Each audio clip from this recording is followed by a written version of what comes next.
What's up, TCH Live viewers? We're here tonight doing the $150 MegaStack Freezeout at Texas Card House, Houston. This is Mike Major, the GM. No, you're in Austin. In Texas Card House, Houston. I'm in the booth with Jason Birch tonight. You'll hear a lot of smart-ass comments, but he sometimes thinks he's funny. Jason, how you doing?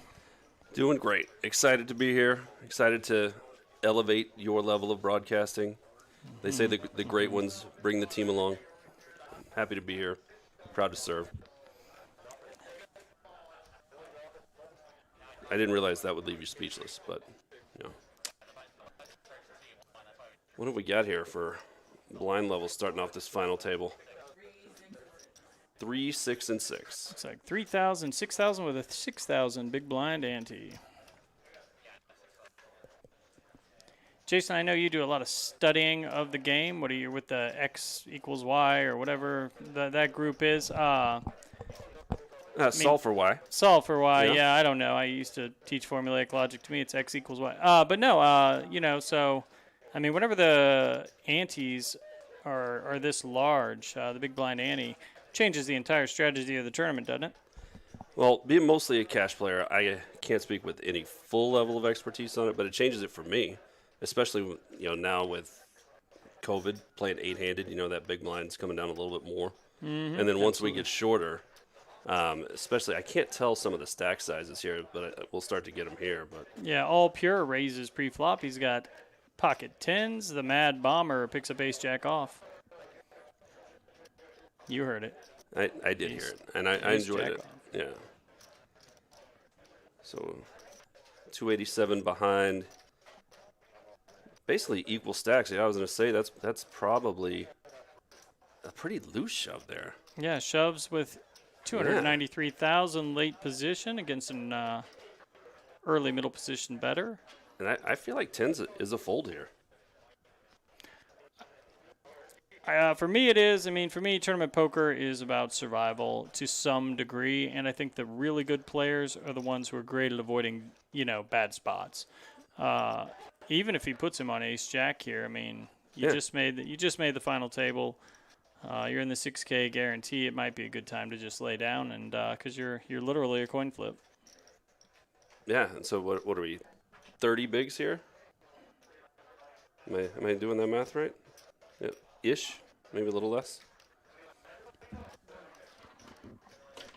What am I? Oh, I'm doing the math way wrong. This is a clear fold. Zero chance you could call right here.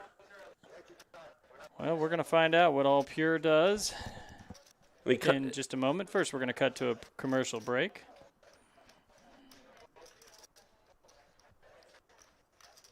If you guys could see Jason's face right now, he was so confused. We don't have commercials. This is a live stream. I wasn't confused. I was disappointed. He looked very confused, and he mucks the tens just like Jason said. Face up.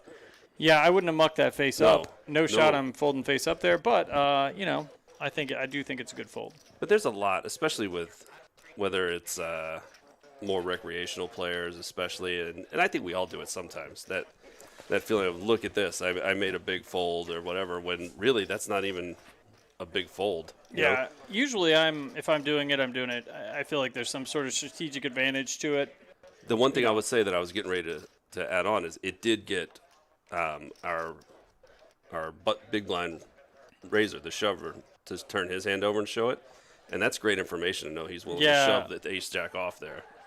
Showing the ace jack, there's no shot I do that either. We got Luis limping here with sixes, looking to flop a set and surprise somebody. Matt, 7-8 of diamonds, folds, kind of middle late position. Yeah, I think I'm opening the 7-8 there. Yeah, I mean, you know, like I say, middle late position. I'm definitely not calling. I'm probably a raise there. Yeah, I'm either going to open or I'm going to fold for sure. Like, I definitely don't want to give queen 3 of diamonds. Let's say we stay in with the 7-8. I don't want to just call and get over flushed. You know, absolutely. Flop 2 pair and the Mad Bomber would have to be open ended on you. That's a pretty good flop for Lee there with ace 3, but what he's going to find out in just a minute is the Godfather flopped a set of deuces and is way ahead. This could be a big action hand. Yeah. Bet a That was a great 25,000. great comment on my part there. I'm not the best color man in the industry for nothing, Yeah. folks. I'll throw a yeah in there every now and then. I was just about to quote that movie, actually. Yeah. Well, you'll find tonight you're going to be behind kind of a lot. Set of deuces. Versus ace 3. We got an all in. We got a call. He is not going to like that. Drawing to an ace or 3. And that'll do. Yep. The deuces, you never see them coming, I feel like in a limp pot like that you could, but I still don't see anything else you're going to do with ace 3 there. Yeah, I mean, final table, you're calling there with top 2 flopped. No question about it. Yeah. I mean, it's so easy to put him on basically any ace. He's short stacked. You're at the final table of the tournament. I mean, you can put him on any ace. He's I think he was on the button. I mean, yeah, yep, he was a button hand. Would have been a little trickier if it had happened after the river when you got 4 to a wheel out there, just to see, how they both would have felt. Would have killed the action for both of them, I bet. See how they react. I think deuces with 58K left into a pot that size. I think he's pushing no matter what, honestly. I think he's going to represent it, especially being on the button. It's going to go check, all in, fold, I think, more likely. You think he's shoving no matter what? You think he's got, yeah? I think he is. I mean, for the pot size, absolutely, especially after it gets checked to him. I feel like if I've got showdown value, especially if it went to the river, like where it was there, obvious, right? Oh, Matt picks up pocket aces. Oh, love this hand. Yeah, I've heard good things. Yeah, and 81 behind, so this has got to be a shove. Yeah. So you say it's got to be a shove. I won't lie. I would actually try to get a little bit of value here with aces, just because he's short stacked late in a tournament. I mean, I feel like you have to risk a little bit because the money gets so much bigger toward the top of the pyramid. But yeah, I wouldn't. I would not show them. I know that. So. Well, I mean, I don't think when you're that short, and especially with the big blind ante there. I mean, I know that there's some people that say it doesn't count. Some people that say it does count when they're talking about counting how many big blinds they have or their or how many orbits they have, right? I think you're crazy if you say it doesn't count. In fact, Stu Unger said that was one of the main keys to his success. Playing tournament poker was back in the early days, whenever Brunson was writing super systems and talking about power poker and whatever, Stu took it up a whole nother notch. And the moment those blinds came in, he was just trying to swoop in and steal blinds over and over and over again because of the extra value in the pot. So I think you're crazy to say it doesn't. I think anybody who says that is certifiably insane, should probably be shot on sight. So you would consider this basically just a $12,000 big blind, and if you were looking at your stack and evaluating your stack, you got 81K. So now you're saying you've got less than 8 big blinds. Yes. And you are going to just open the aces? I would late in a tournament like this, yeah. No. I could see limping. I couldn't see opening. I think you're in pure push fold there. Yeah, no. Well, mathematically, and most books will tell you are. But if I'm, final table like this, I'm trying to build a stack, I'd give it a shot. I could definitely see limping. Although I think you are right in the sense that the upside, what are you going to gain, another 45,000? Yeah, right. after so. After 8-9 of hearts. Yeah. Limps from the big blind.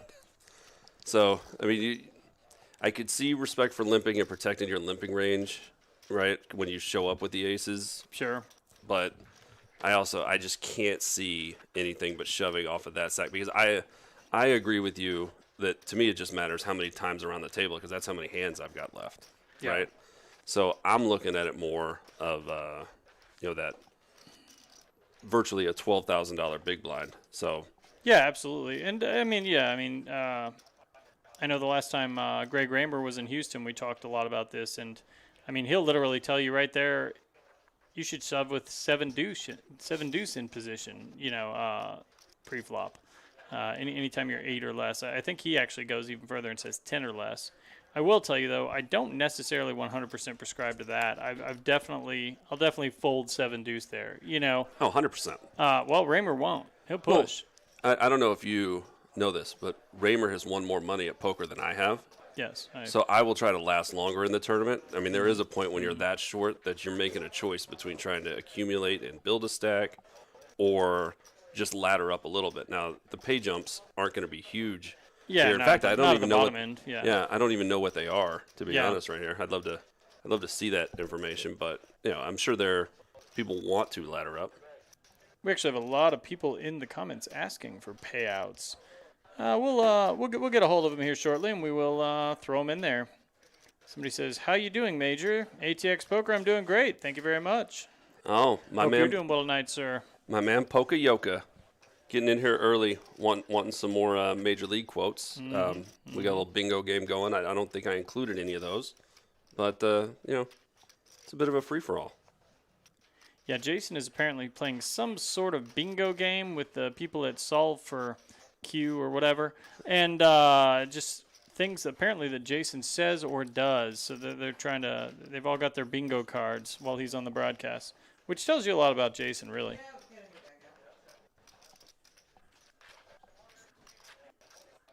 So Tillman's a short stack now, 10 big blinds, and like I say, that's where. That's where he's going any two cards, huh? Yeah, I mean that according to Raymer, yes. Yeah. In position, any two cards.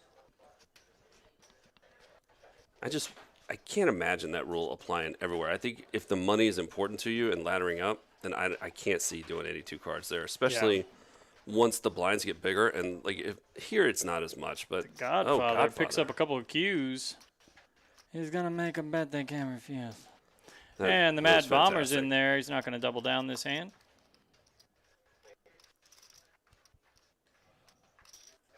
Tillman 10-9 off. Looks like taking it down. Ace-5 folds, and Godfather takes it down with queens. I believe that puts him at the top of the heap with 422K. Really not a ton of, I mean, anybody really on this, other than Tillman. Anybody can jump back in this, and really Tillman even can. He a couple of double ups, and he's right back in the game. Yeah, Tillman just needs to get a good distribution over these next couple of orbits to have a chance, but everybody else, I mean, I could see why the final table took a little bit to get going. Everybody's got a healthy stack. Yeah.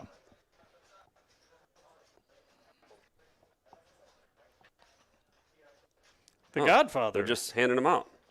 Picks up queens again. He's going to make a bet they can't refuse. Did we just do this? They did, but they all refused it, is what happened. They all refused, so it was a bet they could refuse. King Jack off calls, 20K. Stretch, looking to stretch ace-9. Let's see what he does here. With a raise and a call, I'm putting ace-9 in the muck here. I'm putting it in the muck pretty fast. Unless I've got a specific information on one of the players and I think I can squeeze. Well, Stretch said all in. I think we're going to end up seeing a Godfather Stretch. I think we're going to see a reshove, right? Yeah. It should see. Absolutely should reshove. Absolutely should reshove. He wants to squeeze there for sure. He doesn't know what Shane's got in the middle, and it's a good move to get that king out of there. Absolutely.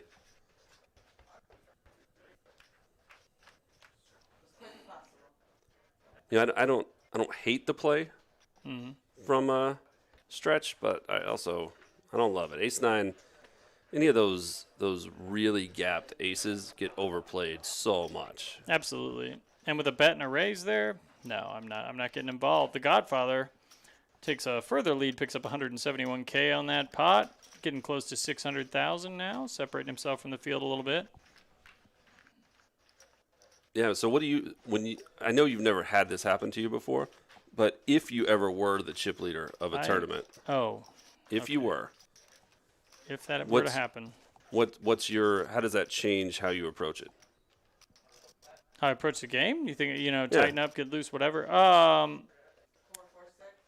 Yeah, I mean, usually chip leader, I'm just looking, honestly, to play solid, almost ABC poker, but to make moves in position for sure. Use that stack. Because I'm all about building for sure, and I just know that, especially in tournaments, man, things can turn on a dime. You got to continue to stay aggressive. You got to continue to build. You can't ever just.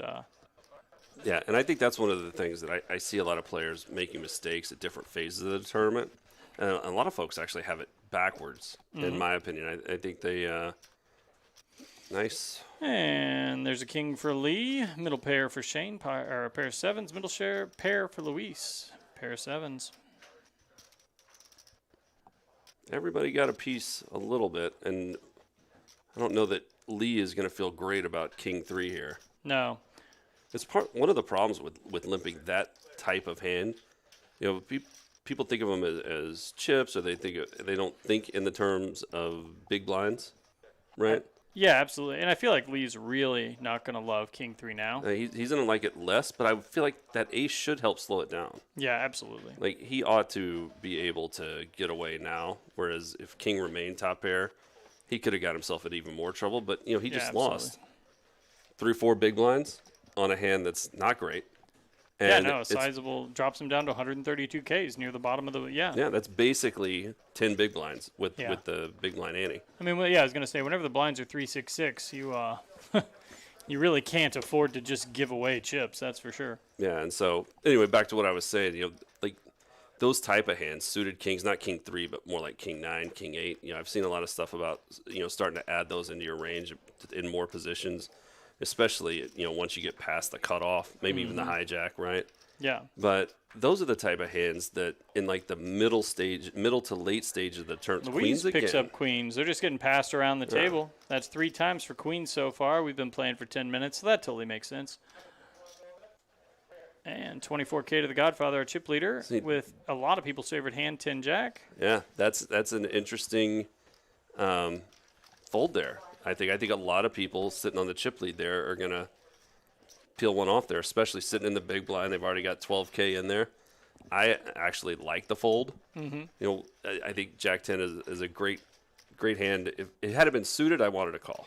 But right there, I want to see the fold there out of position. Yeah, I agree. And like I say, you asked a minute ago, how does it affect me, playing? I become, like I say, very selectively aggressive.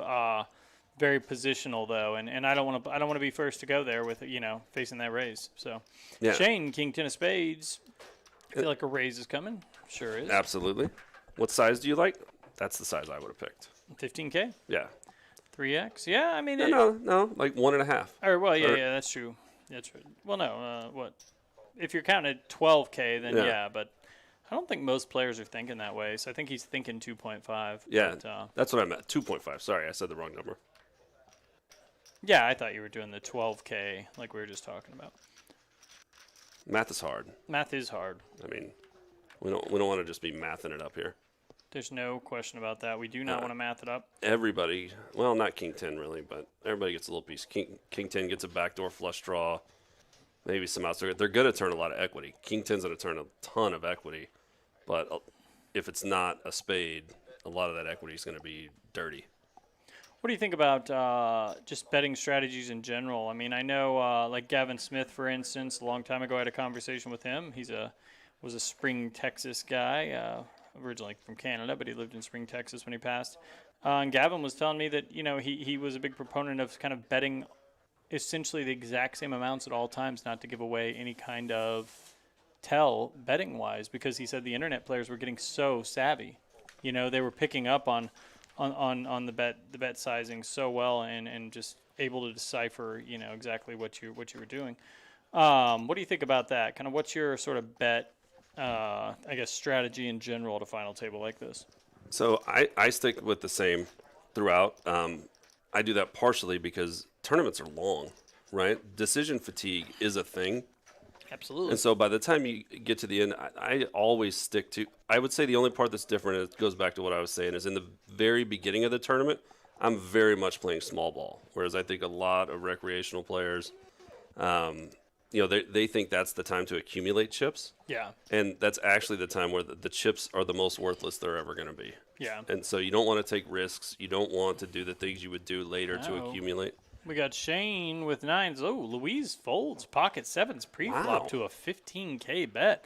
That is too tight. That is too tight. I mean, you're set equity in that situation late in the tournament. You're in position. Yeah. That's surprising to me. Yeah, that is very tight. Someone in the comments just mentioned major mistakes. Thank you. Love that that always comes up.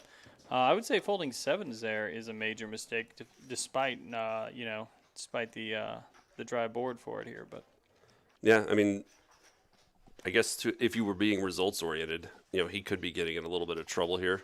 yeah, no, sevens could definitely get you in trouble there. I mean, that looks like a pretty clean board for your hand, actually. If you're going to put him on ace king, ace queen, ace jack, sort of that sort of normal range of raising hands there could definitely get you in a lot of trouble. Yeah, and what I was starting to say earlier about liking the fold with the jack 10, because I don't want to just get in a position ever where I'm just flicking in a big blind or flicking in 1.5 in that case, because I couldn't remember which player it was, but was on the big blind and could have gotten it cheaper and seen the flop with jack 10. But you do that repeatedly, and all of a sudden you're like, oh, where did my stack go? Yeah, that was the Godfather that did that, and that's and I mean that was the other sort of element for me is he is the chip leader. A lot of people make that call there; they want to take it off. People love and I think overvalue 10 jack, especially with the chip lead. But hey, that's where, like you say, pretty soon you do that 4 or 5 times, you get in a bad spot, you flop a jack, you flop a 10. Before you know it, you went from 554, 600,000 to 130, and you're going, what the hell did I do? I didn't lose any big hands. What happened? Yeah, exactly. How did this happen? And, I mean, that's what happens in tournaments late like this. I think the players who play those situations best are the ones who are going to have the best long-term results. Mad Bomber makes it 100K with ace-5 suited. Really? I don't see any calls here. I don't see anything that you're ahead of calling. That's for sure. Yeah, no, exactly. That's essentially what I was about to say. I'm not. I mean, it worked. Yeah. He's takes down a good pot, 70,000, but either way overvalues ace-5 suited, or he just looked right through the windows to their souls and said, bunch of suckers. What's interesting is he's seeing something in their souls that I'm not seeing so far. Now, granted, we've only been here 20 minutes, but they've limped a lot, right? They've limped a lot. We've seen some big hand. I mean, we've seen multiple pocket pairs folded pre-flop, which to me is so a little crazy for to me, that doesn't say I want to open ace-5 for 100K. That says like, oh shoot, they could be limping. So most of those hands that folded have a ton of equity against ace-5. And I mean, he has I'd have to see his stack, but I think he has a decent stack. So somebody pushes on you there, you're stuck. You're in a terrible spot. And it would be interesting to see if he balances that. Like if we see him with a strong hand on the button later, and he doesn't. All pure pocket sevens makes it 18,000. Lee's not playing the 7-deuce game today. The Godfather's getting out of there. Louise with 8-5 of diamonds. I think he just tossed some chips in there. No, he folded. All right. And we get a call with queen 10 under the gun. Matt and all pure going to the flop. How do you feel when you see these paired boards come out? Here? Yeah. I feel good with sevens. I do too. That. I feel really good with sevens here. Yeah. I'd have probably looked at the situation, said, I think this guy has queen 10 off. Yeah. And as long as he didn't hit any of that, I'm firing. Yeah. I mean, I would put out, a blocker size bet, and if we get raised, let it go. Yep. Yeah. Yeah, but no, I feel really comfortable with sevens there. Calling under the gun with queen 10. Little weak, but I mean, it wasn't a super substantial. We haven't, and that's one thing. The sizing so far. I mean, about 2.5 times has been about the average, and that, from modern final tables to me, and just from modern tournaments in general, feels very small. I mean, I see people really firing it up big, a lot of places. So, all in 5K. That can't be right. Looks like 18. Okay.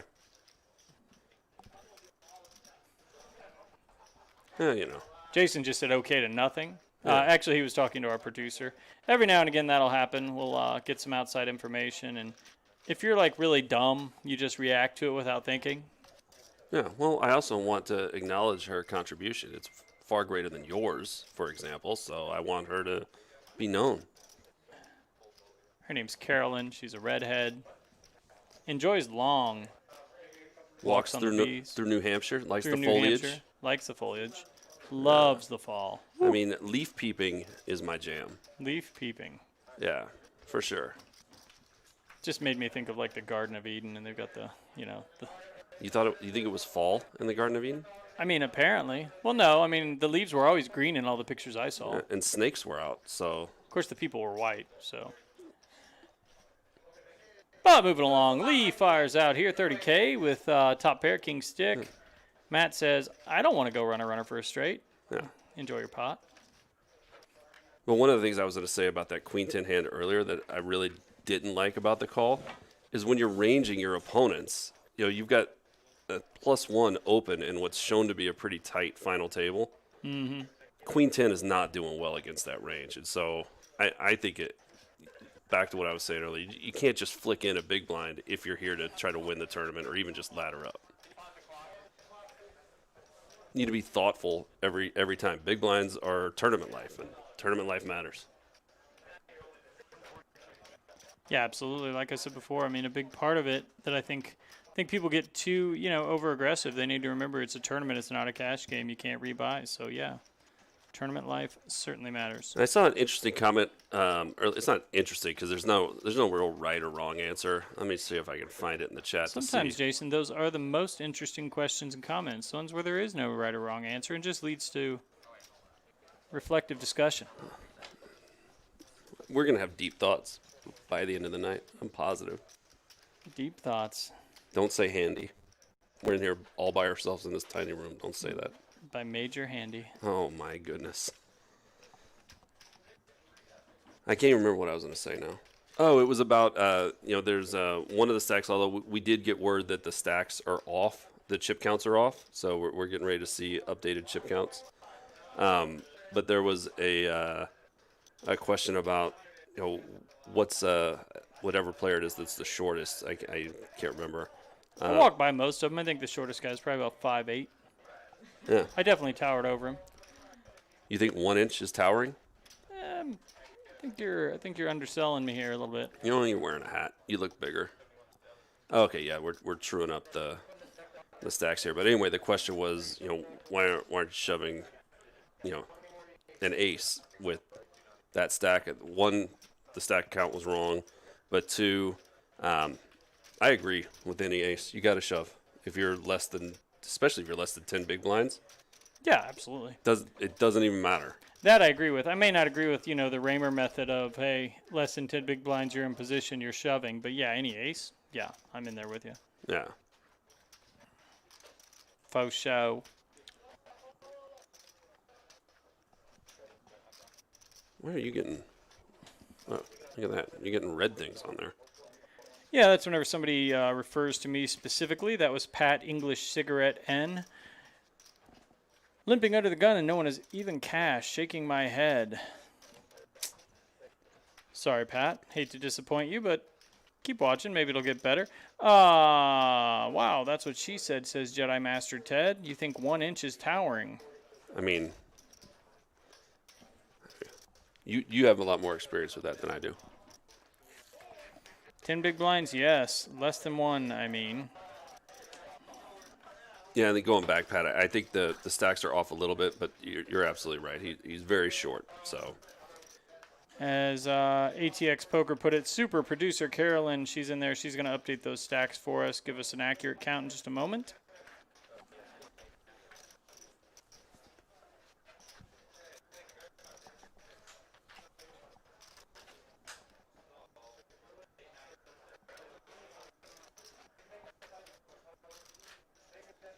So I'm curious what you think, Major. When you see, the bigger, the broadcasts like the World Series or any of the televised tournaments on Poker Go, those things, players are getting updates after the delay. You think at these stakes, you think players are having people call in and say, hey, what'd they have? I've definitely wondered about that. I can tell you there's definitely been some conversation. I know that players have gotten caught, on the 15-minute delay type situation, looking at their phones at tables. And, I'm not even sure at this point what exactly the ruling is there. I can tell you that if it happened at my club, I'm going to give you a warning. I'm going to tell you if it happens again, Yeah, I don't think there's anything wrong with stepping away from the table and looking at your phone. Stepping away from the table, looking at your phone, and reviewing hands that weren't shown. I don't think. I think if yeah. Yeah, I'm not a fan of it in big tournament situations. I mean, here we're playing for 2760 up top, 17 and a quarter, 1035, 760, and 620 for a 6K guarantee. But you're in a multi-million-dollar tournament with the final table, all the cameras. I definitely think the floor should be prohibiting that. I don't think that people should be able to go back and see information that in a traditional setting they would not be able to see. Yeah, I just think it's so hard to police that you have Yeah. to let it go. Well- Because somebody's going to get it, and you don't Yeah. want the person who's doing it. I agree with you that it's the purest thing. I just don't think it's realistic. Yeah, and for me though, that's what it's about: is running the best tournament, and the best tournament that you're not getting that free information. You just have to wonder because that's part of the game. And I agree too that it can be hard, but most of the time there's only one or two feature tables. I think at the WSOP and bigger events and stuff, they ought to just have a no phone rule at or around the table. Which a lot of times during And they definitely handball, don't want you on the phone because it's just Yeah. bad TV. But, That's what I'm saying. Yeah. Which they do to some degree, but oh, here we go. Squirrel sounds. Matt, 2 black aces. Lee, 7-3. Does a little act. I guess I'll muck this one. Throws that 7-3 in. The Godfather now down to about 500K. Mad Bomber at 323. Then Shane all pure with 210. Shane's made a few moves so far at the table. And a couple hands ago, blinds did go up, so we're at 4, 8, and 8. 4,000, 8,000, 8,000. We got 20K in the pot before we look at our cards, so that's Yep. something to consider, especially when you start to think about your fold equity on these shoves. Yeah. So, you still, your stack is what your stack is, but I think you start to consider more your position when you're looking at your push fold chart on these, because the number of players behind and having no fold equity could present a problem for you. Absolutely. Yeah, no, what I was saying before, Unger talked about at 5,000, 10,000 at the WSOP back in the day, everybody had to put in 1,000. They weren't doing the big blind ante thing yet, but it's the same result. Still 5, 10, 10. There's an extra 10 in the pot. And yeah, he preached pretty hardcore that, hey, a lot of his success came from picking up that extra 10K. I mean, there's just, anytime you can get extra value, I mean. One of the things I like about the big blind ante that makes it a little bit different is that in that case, it's 10 people with 1K in, or 9 people with 1K Yeah. in, as opposed to one guy with, in this case, 16 in. Yeah. Even though it looks like the ante's light, but I bet we just can't see it. I was actually looking at it too, and it does look like 7. I'm sure there's a yellow chip under there.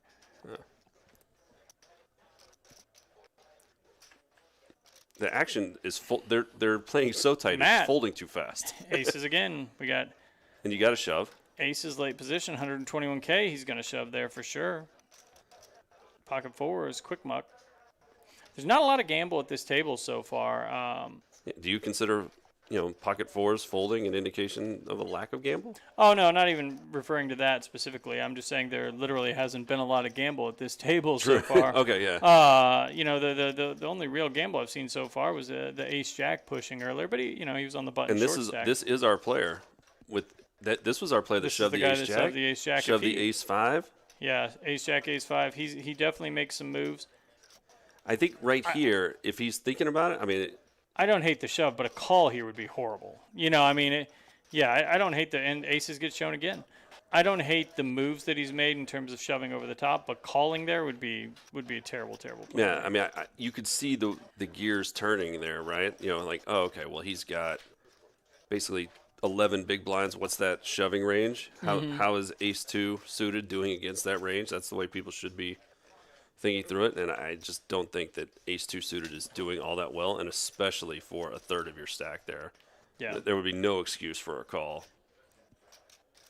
Yeah, I mean, what are you putting your opponent on if you're calling there? Right, but I also I that's why I hate showing the aces there. No, I You absolutely. just let him off the hook.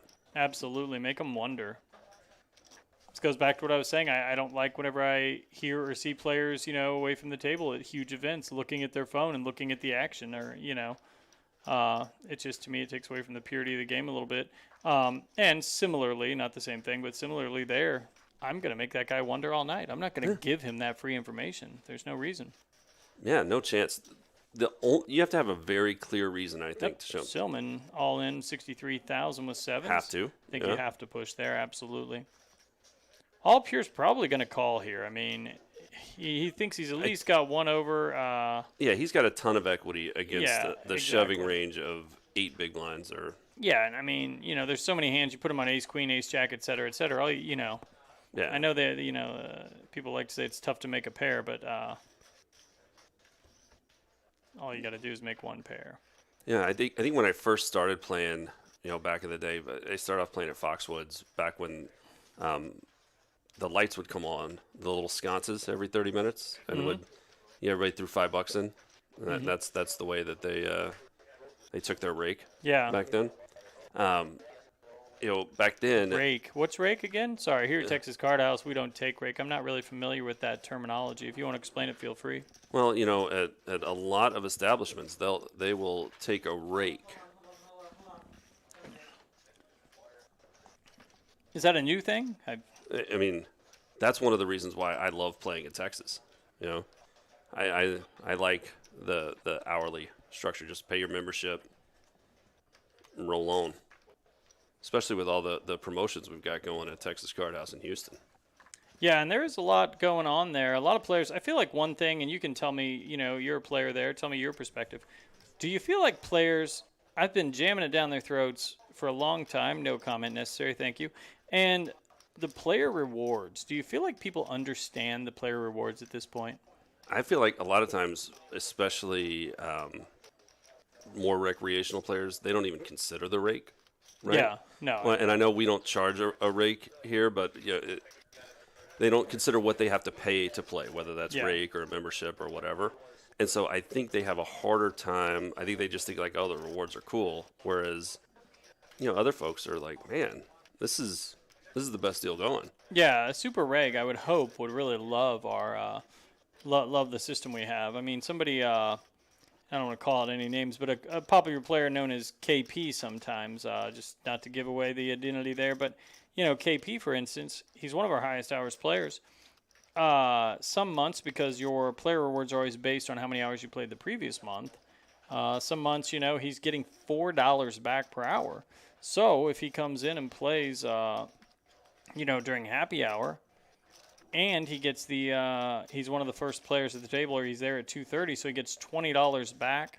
He's playing happy hour. I mean, he's literally like making money his first few hours of play. He's literally playing for negative dollars as opposed to paying anything. So yeah, I mean, it's a. There are a lot of, part of the reason why I love playing there is there are a lot of players playing for negative dollars. Yeah, that's absolutely true. There are a lot of players at Texas Card House Houston playing for negative dollars. If you like action, saddle up. Plenty of action. We just jumped in the cash game. The cash game here was pretty good too, at least to me. I actually don't know how you ended up in there, but yeah. I mean, I left there with more than I sat down with, and it was yeah. I don't want to say the players are bad at all here, because generally I think the play here is pretty solid. But I will say, if you come in here, you play a good game, you can definitely make some money at Texas Card House Austin. I've had a pretty good run here, despite my stream appearances. I like how you're trying to get the rivalry going. Yeah. Oh well. I feel like they play a little bit of a more mature game here. Yeah, and I've said that before. I said that last week, and I wanted to make sure that it would clear to anybody who might be listening, one of our 2 or 3 viewers from Houston. I said, I think they play a more sophisticated game here at this point, and it has nothing to do with the players necessarily being better, more talented, etc. There are some amazing players in Houston, no question about it. What I was saying is, they've been playing in clubs here now for I think 6 years. So maybe even a little bit longer. So they've developed. They've kind of gone. They're into the boom. I mean, we're all into the boom phase in Texas, but they're a little bit further along in it. So their players are a little bit more developed, and that's what I mean by more sophisticated. Yeah, and what I mean by more mature here is I would bet that if we compared Godfather fires it up 25K with pocket eights. An overlay of the graphs of the players here. It would look pretty steady. There would be some that are steady up and some that are, steady down, but they'll fall away. And I think at Houston, I think our player pool would look a lot more like a OJ taking a polygraph. Yeah, there's a lot more down than up. Yeah. Yeah, and I mean I think that's true, but that's and that's not, again, it's not really saying anything necessarily about the player pool. It's still a developing player pool. I mean the players are still learning to play, learning their games, learning each other, and And I think that's pretty common, honestly. Yeah. In any boom situation, I saw the same thing in St. Louis and different places. yeah, we got a question here for Mike Major. I'm going to do an interview. You ready? Don't look boy. at it. I'm doing an interview. All right, I won't look. Don't try to cheat. Not looking. All right, we got Shane. He's in there. I assume raising it up with Ace Jack suited makes it 20K. Again, 2.5 times. Yeah. Luis folds pocket sevens Again. for 20,000. Folds pocket sevens again. And he was on the button, wasn't he? Yeah, the set equity there to me is huge. You gotta at least look it up. Jeez. Luis, new nickname, only plays aces. Yeah. Yeah. So maybe he really does only play Only aces. play aces. Yeah. Anything else? I mean, his sevens are great right now. Sevens. Yeah. It goes check to me now, and I have sevens. I'm probably pushing my stack and taking. Well, I don't know how big's the pot. Yeah, maybe not pushing my stack. Depends on how big his stack actually is. I think there's a lot of value there. If he calls there, then there's at least. Yeah, now he's open ended. I mean, this would have. Yeah, because if he just flats, which he may not do, simply because he may feel like he's in 100% push fold, which I could see. I mean, his stack is smaller, so I can see both ways. I mean, 16 bigs is middle of the pack though. You got a ton of fold equity. There's a lot of hands that can't call if you shove. So 20K on the button though. You have position. I mean, I agree with you. There's I no think, way I fold that in. But yeah, I understand what you're saying. But there's, in my particular case, 0% chance those, the money's not going in. Yeah. And so you had a. Oh, we had the question we have here an interview. from ATX Poker. If they came to TCH Houston, can they record for their vlog? Yeah, I prefer. What I like is I think people kind of know the answer to this question. Wes Cutshaw gained some level of poker notoriety vlogging there, but what Wes did was came to me, asked if it was okay, and then we would make the tables aware that Wes was doing it, and if anybody specific had an issue with it, then we could do one of two things. If there were multiple people at the table who had an issue, we would usually say, "Hey, Wes, we're going to ask that you don't do it tonight." But see, it was Luis that folded the sevens, right? yes, it was. Why do you wait? Why do you pass on sevens there, and then call with Jack 10 suited? We just talked about that hand. I mean, players vastly overvalue 10 Jack suited. King on the river, no S.Tiempo. And adios, Luis. I just realized Luis's Hispanic name. I was not being. Just realized I did that. That was not my intent. But no, yeah. People way overvalue 10 Jack suited. There's just no question about it. People way overvalue 10 Jack in general. I hear so many players say, "Oh, that's my favorite hand," and I always have the same response. "Oh, I like aces. I prefer that." So. Yeah, and we all look at that like a dad joke in poker. Right? Yeah. You like aces? That's cute. Yeah. I bet you have really, really nice socks. Also, get ties for your birthday. That kind of thing. So to answer, I think it's Poker ATX, or there's definitely an ATX in there. Yeah, no, we would definitely allow it, but we definitely prefer that you let us know ahead of time so that we can make the table aware that you're doing it. And if too many people are uncomfortable, we might ask that you not do so. But in general, yeah, we've had a lot of vloggers come in. We've had Brad Owen, Andrew Nemi, Jamin Burton's been in the room. Mickey Pineda comes in and vlogs currently. Wes, obviously. A whole lot of, actually, so Jonathan HTX comes in.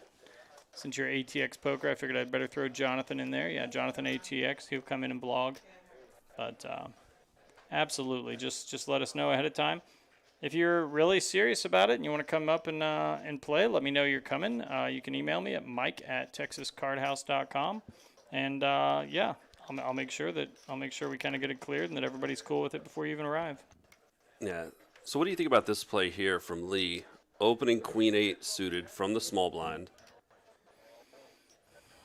but not shoving. Yeah. I think what you want all the time is to give your opponent a difficult decision. I think the raise there off of your stack doesn't do that for the big blind. The big blind has a relatively easy call with almost anything that's not garbage. 100% agree. And for that reason, I don't think, and I mean, obviously it worked out great for him with Queen 8 suited, but he flops, I think it was Ace King 4 or something like that. Yeah, the flop nailed an opening range there, yeah. Yeah. What's the flop? Hold on, don't do anything. Definitely makes me very nervous there, though, with Queen 8 pushing right into that because, hey, Ace or King is very possible, with the pre-flop call to my left. You don't Pocket give them deuces mucks pre-flop. you don't give them any type of decision to make. Whereas if you choose to go with it and limp it, they don't know. Like Yeah, your absolutely. your limping range there should be. Godfather picks up pocket nines, calls 16,000. Lee made it 20K with Queen Jack. We are seeing the table open up just a little bit. The play's opening up just a little bit. Although pocket deuces folded right away here pre-flop for 8,000. But I think what I'm saying is if you limp there, if you decide to play Queen 8 there, right? Which I don't think that's terrible. I think you can include that in your limping range there, heads up against the big blind. Oh, absolutely. Queen 8 suited, absolutely. I think limping protects some of your stronger hands that you want to limp also. But it also, the big blind, if they shove there, you just let it go, and you don't lose anything for it. Yeah, you lose the completion of a call, which isn't, it doesn't make a huge difference. But if you're going to open it and you're not going to limp, then I want to see a shove. ATX Poker says, sounds good. Thanks, Major. I'll email you next week. Sounds great. Again, it's Mike Shoots at us a super chat, too. Look at that. .com. He shoots us a super chat. First super chat of the day. It was 99 cents. And a cool emoji. The cool emoji is, of course, the little yellow man wearing sunglasses and smiling. We appreciate that a lot. I'm not sure if I appreciate the 99 cent or the cool emoji more. I like the 99 cent more. Well, because there's a monetary value. Anybody can send a cool emoji. Right. I mean, anybody. It could be a hollow gesture. That 99 cents, though, I can afford. That hits me in the feels. That's nice. All right, Louise pops it up. All right, all in, ace 10, 23,000. Lee says, I'll get in there with you. Calls with king 10 suited. The Godfather getting in there with 4-5 of hearts, man after my own heart. And if that gets him last position, I love it. I believe it did. Yeah, he didn't let that go. Okay, good. No, he didn't let that go. Yeah. He should absolutely. I like the call there a lot. Yeah, so far I like everything about how this hand's played, and obviously Lee, murders this flop here. I won't lie. With 4-5 of suit, 4-5 of hearts on the button there, there's a fair chance with all in for 23 and a call. There's a fair chance that I'm actually raising there on the button to get heads up with the all in. That's interesting. So that was a question that I was going to have for you. So at this phase, when we're not on the bubble yet. All right, aces and deuces, queen stick. Take it down. Triple up there. Yeah, nice. Triple up. Fantastic. Yeah. So in that type of situation, are you wanting to, just flat there and basically, have the unwritten agreement to check it down unless you make a nut in hand? Mm-hmm. Or are you trying to raise and get heads up? And it sounds like you're a raise and gets heads up guy. I'm going to raise and get heads up. And, I think people listening have probably figured out that I'm about building the stack and trying to win the tournament. Even if I come in short, whatever, I'm going to make an effort. The big money's up top. Min cashing, getting 8th, getting 7th, getting 6th. Well, in this case, they literally don't pay. It's 5th and up. But even if we get down to 5-handed and it's between 620 for 5th or 760 for 4th, that's not substantial enough to me, that $140. Not whenever there's 2760, literally 2,000 more up top. I'm gonna every chance I get to be aggressive, and if I have a feel or a read on the situation, I'm gonna go after it. What I like about your play is how much weakness it shows whenever the other guy just flats. Mm-hmm. What I don't like about it is that while it's definitely a plus chip EV play. Mm-hmm. I think it loses money over time, especially when you consider the person who flatted is the chip leader and covers everybody, and could have, or at least should have in some of those cases, Godfather had 4-5 of hearts. The chip leader had 4-5 of hearts. Are you sure? Yeah, that's why I like the play. Oh. I wouldn't do it on a short stack. I wouldn't even do it on a medium Then stack. I had it twisted. But if I have a big stack. Yeah. I thought Godfather had the king 10. Sorry about that. I may be wrong, but I'm pretty sure he had 4-5 of hearts, and that's why I'm in his spot on the button. I can I'm see getting that. a heads up. I can see now I can see more validity to it than Oh what yeah, had I it. wouldn't do it the other way around. You get yourself in a whole lot of. I think you get yourself in hot water way too often, which I think is what you were basically alluding to. Yeah, we got another request from Chogan TV and Bob. I saw your comment earlier. We're gonna try to do better looking at the chat. I'm still learning. I'm new. Any mistakes that are made are Mike's fault. That's the way I would put it. And so Let me switch over off of Pornhub, and I'll get more into this. yeah, nice. You're watching weird stuff too, which I like. I appreciate. I was gonna that. say, don't even pretend. So payouts are 2760 up top, 1725 second, 1035 for third, 760 for fourth. Here's that ace-9 off, what we were just discussing. People overvalue a little bit. And the thing is, 98K is not nothing at this table right now. You double that, a couple good hands, and you're right back in this tournament. In fact, some of the biggest tournaments I've ever won, I come into the final table short stacked or, second, and it's wait for good positions, make strong moves, and it pays off. I mean, he's still got an ace. I agree with you. Ace-9 off. I don't know that I'm shoving there from early position. Early position, yeah, no. How many were in the field? I don't have an exact number. I think it was like 45, 46. Size of the field? Yep. Yeah, 45 or 46, something like that. Thank you, JMC Stone. JMC Stone says you guys are doing great. Pardon me. She's talking to me, though. Yeah, I don't know if it's And I don't even know that she JMC or he. I thought of Joss Stone. That's what I thought immediately. Not when I sure saw it, how so you knew that. I didn't. Fair enough. I'm about to get a review from them letting me know that I'm doing poorly now.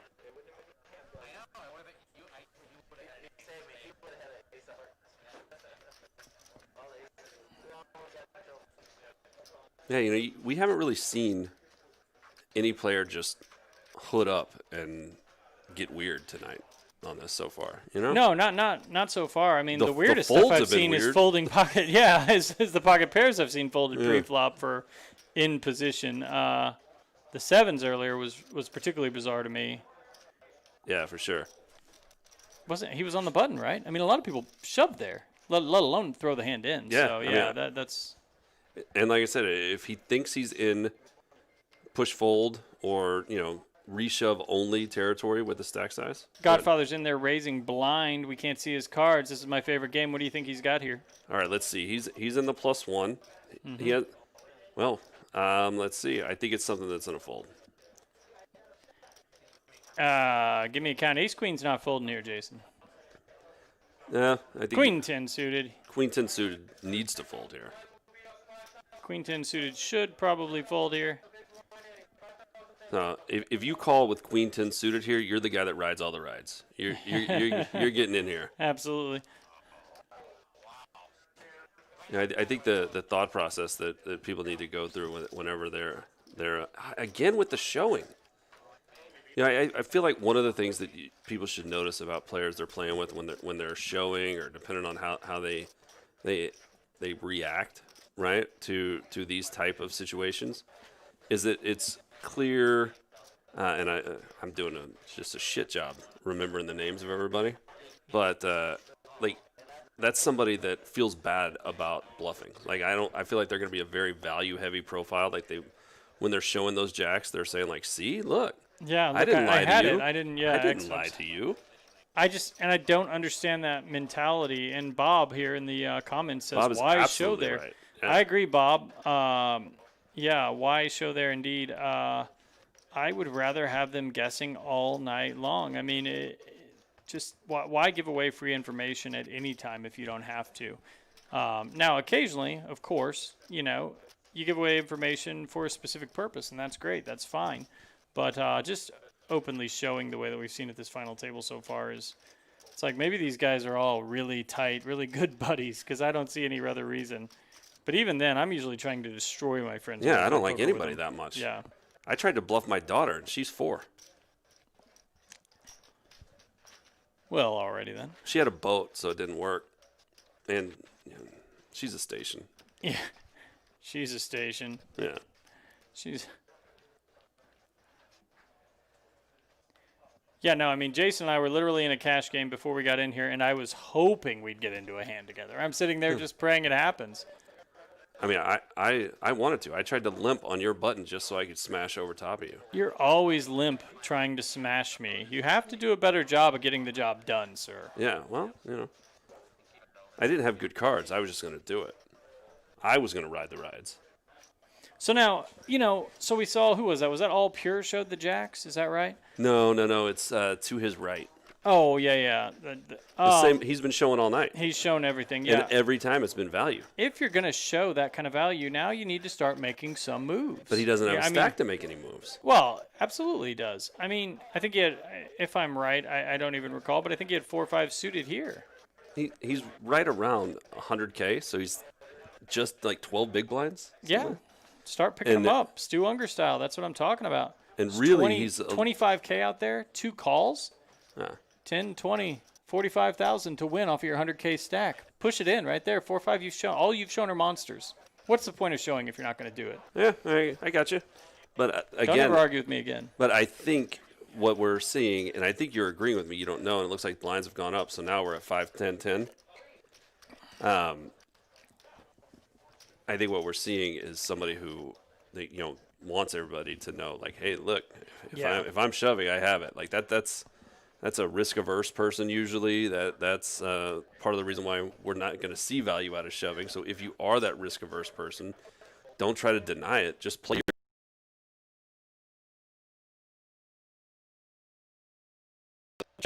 my grandma on a poker tourney. I respect that. I think I said last time I also like your name, although I don't know if your moose duty, because you feel it's necessary to tell people in Colorado that is the most dangerous animal you could run into, and that's your duty, or if you misspelled duty, D-O-O-T-I-E, as in poo. That's how you spelled duty for poo? I thought it was D-O-O-D-Y. And we're going to go to the Google for $1 bet, sir. Yeah. All right, Mortimer. So we got our regular $1 bet. All right. How do you... We've got Matt with pocket 5s over here. Spell. Just flatting, which I dislike. Duty. Huge, unless he's planning to call no matter what, because he does know that the big blind is someone that will just go off. But look at it. No, he just flatted. Lets the big blind hit middle pair. He's not... I don't see a world where he's getting this player off of middle pair. So D-O-O-D-I-E is Duty Man. The funniest superhero ever, Duty Man. All spelled my name so far. What does duty mean is one of the first people ask questions. Oh, I see an alternate spelling. Alternate spelling. We'll get there in a moment. Hold on. Okay. Right now I'm watching the action. There's big action here. Somebody could get eliminated. I do see the action. I am enjoying it. But we have a bet, 3, sir. 4, 5, 6, 7. That's a straight Look both ways. at that. Straight both ways. Matt gets 2/3 for 2 of them, though. Noun, feces, poop, also spelled D-O-O-D-Y. Did you say T or D? That's my said question. D. Oh, did you? Yeah. Damn it. All right. We're going to call it even. No. Damn it. Oh, there's a player in the chat, Eric Pedersen. I believe it says pederast. Oh, okay. Eric Pederast. Go ahead. It says he got his ass kicked at 52 social. Oh. He's not a very social person, so I imagine a lot of people wanted to fight him, and Yeah, he's so that's not surprising. he's about a 33 social at best. Yeah. Sorry to hear it, Eric. And I want you to imagine me right now looking you in the face. I want you to think about my eyes. I want you to see my mouth. I want you to think about my beautiful, perfectly aligned beard. Thank you very much. My well-kempt eyebrows. They're natural. And Eric, you can't lose. Keep it up. You cannot lose, sir. You didn't say he can win, though. Oh, no. Eric cannot lose. Nice. Trust me. That guy, He's a good guy. everything that needed to be accomplished just happened. We're definitely going to see some expletives very shortly in the comments, and I'm looking forward to them. Oh yeah. Absolutely. But one of the things like we're talking about with our the pocket fives just now, right? That's our pot, right? Absolutely. We're in late position Absolutely. with pocket fives with less than 10 bigs, and you let 5-7 get there. and That you should- let absolutely. 5-7 play from the big blind because you're scared. I do not see Eric Peter. What was it? I remember Peter. Eric Peter. It's right above Bob. It's like right at the end there. I see Alan. It's not. I can't help you read. Piscitello, You have to be able I- to use your own eyeballs. Yeah, I don't know what's happening. There's something wrong. I know with what's my happening stream. here is I'm that not seeing comments. All Pure just took down a pot for 35K. 35K is up to 265 now. All Pure is probably my favorite player at the table so far, only for the fact that he has made some moves in position, and I respect that. He's in there. He is trying to build that stack. I mean, to be fair, Godfather's sitting on an awesome stack. The other stacks can still hurt him. They're still awkward enough. Yeah. And he's had a really poor distribution. So He has. I will say, yeah, I mean, Godfather, though, he's done kind of almost exactly what we said you don't want to do. He has put his stack in play a few times, although he did fold that 10-jack earlier, which I thought was wise. But he's put his stack in play a few times where I don't really know why he needs to right now, and I think that's why we've seen him go from 596,000 down to 450,000. It's little plays. He probably feels like he's barely played a hand, and somehow he's dropped 200K. yeah. Which, happens in cash games too. God, happens to me, whenever I get on tilt, I'm calling, I'm just trying to hit flushes. I'm calling with, crap cards, hoping to pick up with 6-7 off for a raise, trying to catch something. Right here, you're talking about 6-7. Yeah. 5-6 of diamonds from our shortest stack folded under the gun, which probably should be a fold most of the time, but that blind is coming next hand. Like, Yeah. it's not going to be better, right? Yeah, And and you get a lot. You would get a lot of credit probably under the gun, whereas you're getting called when you shove from the big. Yeah. But no, often I was going to say, I mean, I'll have a $600, $700, $800 stack. I'll take a bad beat. I start playing those really, really speculative hands, and before you know it, I've got $350 in front of me, and it's like I haven't even played a big hand. Where did the money go? Yeah. So yeah, I feel like that's happened a little bit to Godfather here. Surprised not to see a continuation bet. I was really Ooh. surprised to see. I mean, these are two pretty great hands. A lot of times on a two-tone board like that, you want to see what the unpaired card is, to evaluate pair plus flush draw, those type of things. You're not worried about when it's the two. If it's the jack, obviously it's a lot different. Matt is not going to like the way this is going to work out, although he's still got He's still still got a got- live flush draw. Yeah, and only the ace is dirty, and I think we saw that folded. But he's got outs to all the spades. He probably thought he had the king as well, and as we see, he does not. Yeah. That's where that pair plus flush draw could get you in a little trouble. But I can't see playing it any different if you're that short. Yeah. I mean, you want to try to realize there, but I think it's too tight a fold. You're short enough that you're probably not gonna the payout. You're not gonna ladder up, right? Now, I will say, positionally, was he big blind? Was he? No. Where was he at? He was. Shane was the big blind. He was kind of middle. Yeah, he's kind of middle of the pack there, right?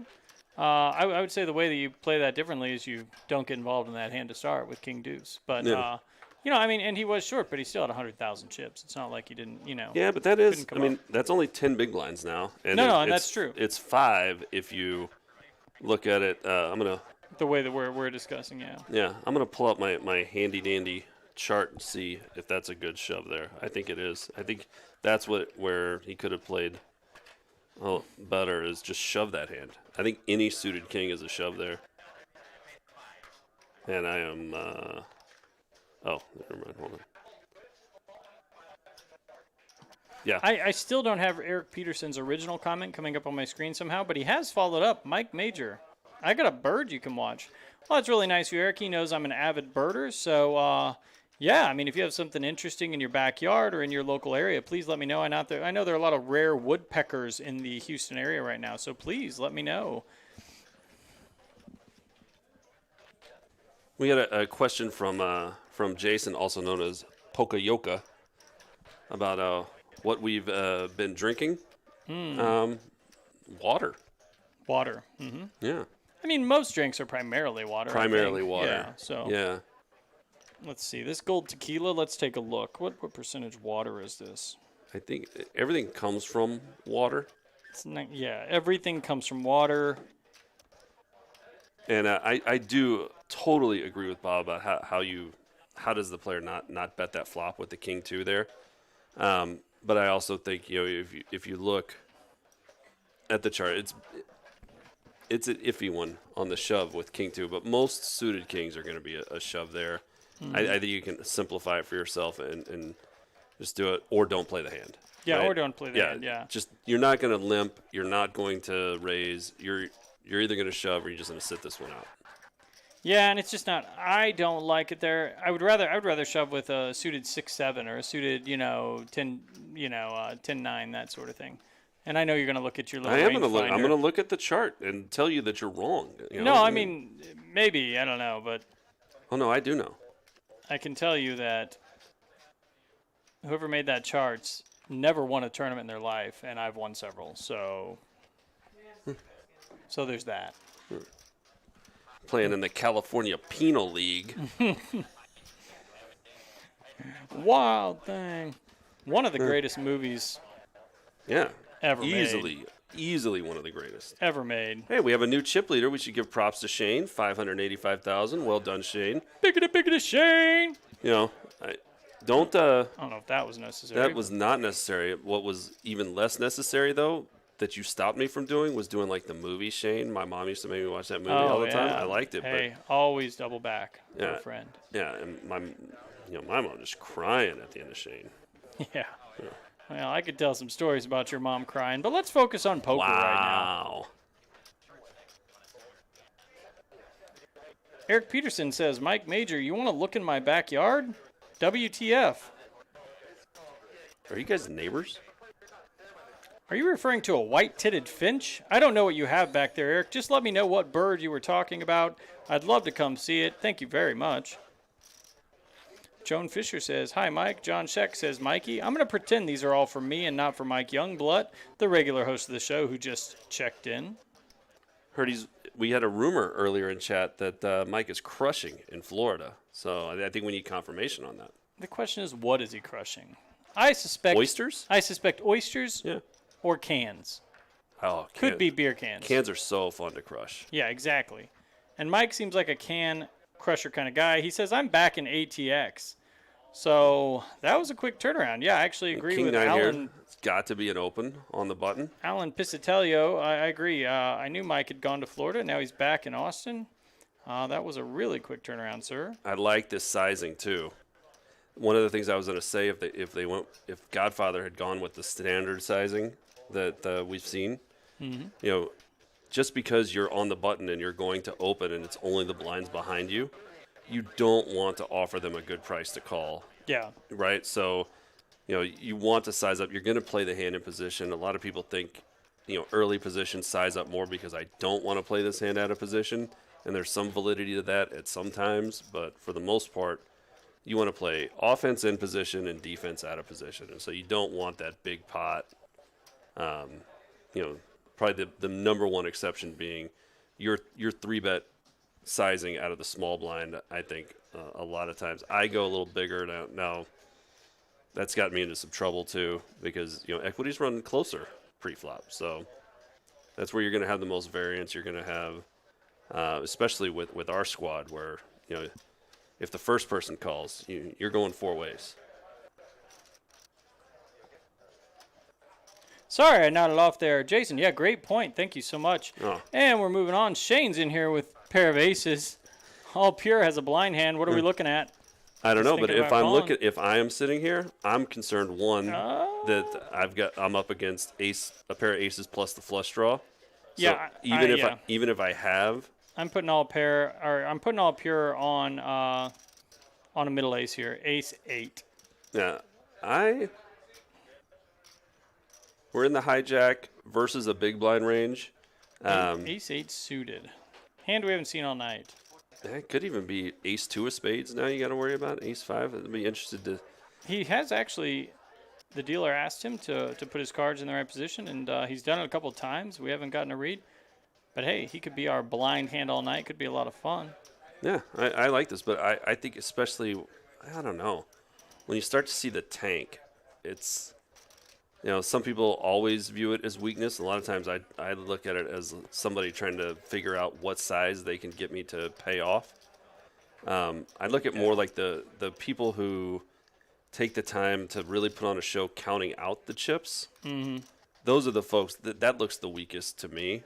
The thought process sometimes is weak, and you can pick up on that, but a lot of times I feel like that's a better player trying to figure out how much, what hands they can target in my range.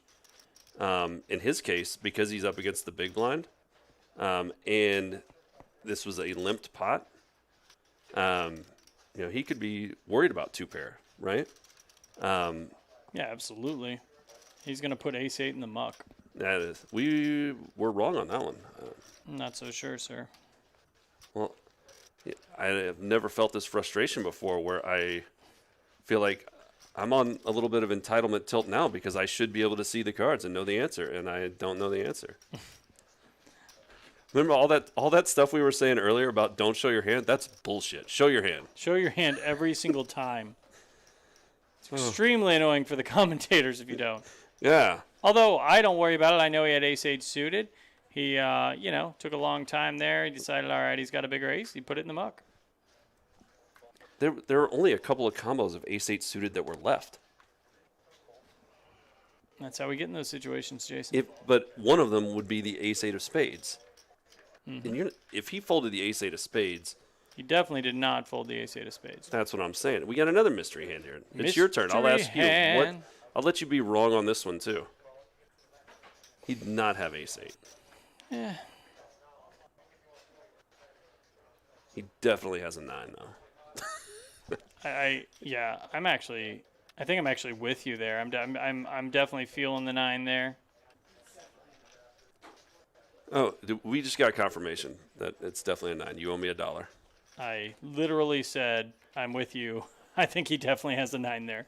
I believe that's a direct quote. So, in America, when you're second, that means you weren't first. And when you're not first, you're last. I thought you were a philosophy major. You should know about this philosopher. well, the question is, are you referring to the younger or the older? Now you lost me. I was referring to Ricky Bobby. Of course you were. Okay, I didn't know. Oh, here But- we go. We got a hand for all. But the here. question, Jason, and this is where the philosopher comes in, he learned that from his father. So I didn't know who you were quoting there. Oh, okay. That's next level. Mm-hmm. Now, remember when we were talking about the Queen 8 hand earlier? I do That's recall. we just had small blind versus big blind, and he did exactly what he should do. He had a sort of playable hand. You can argue that this one was a little further down in his range. He could have let it go, but I tell you, 49K, he put in 10. He had 59 to start the hand. There was 25 dead in the pot. Either fold or to push. yeah, I think those are your options there. I don't think you have any other options. yeah. But that's what I'm saying. Like he didn't open it like earlier when it wasn't him. It was a different player, but.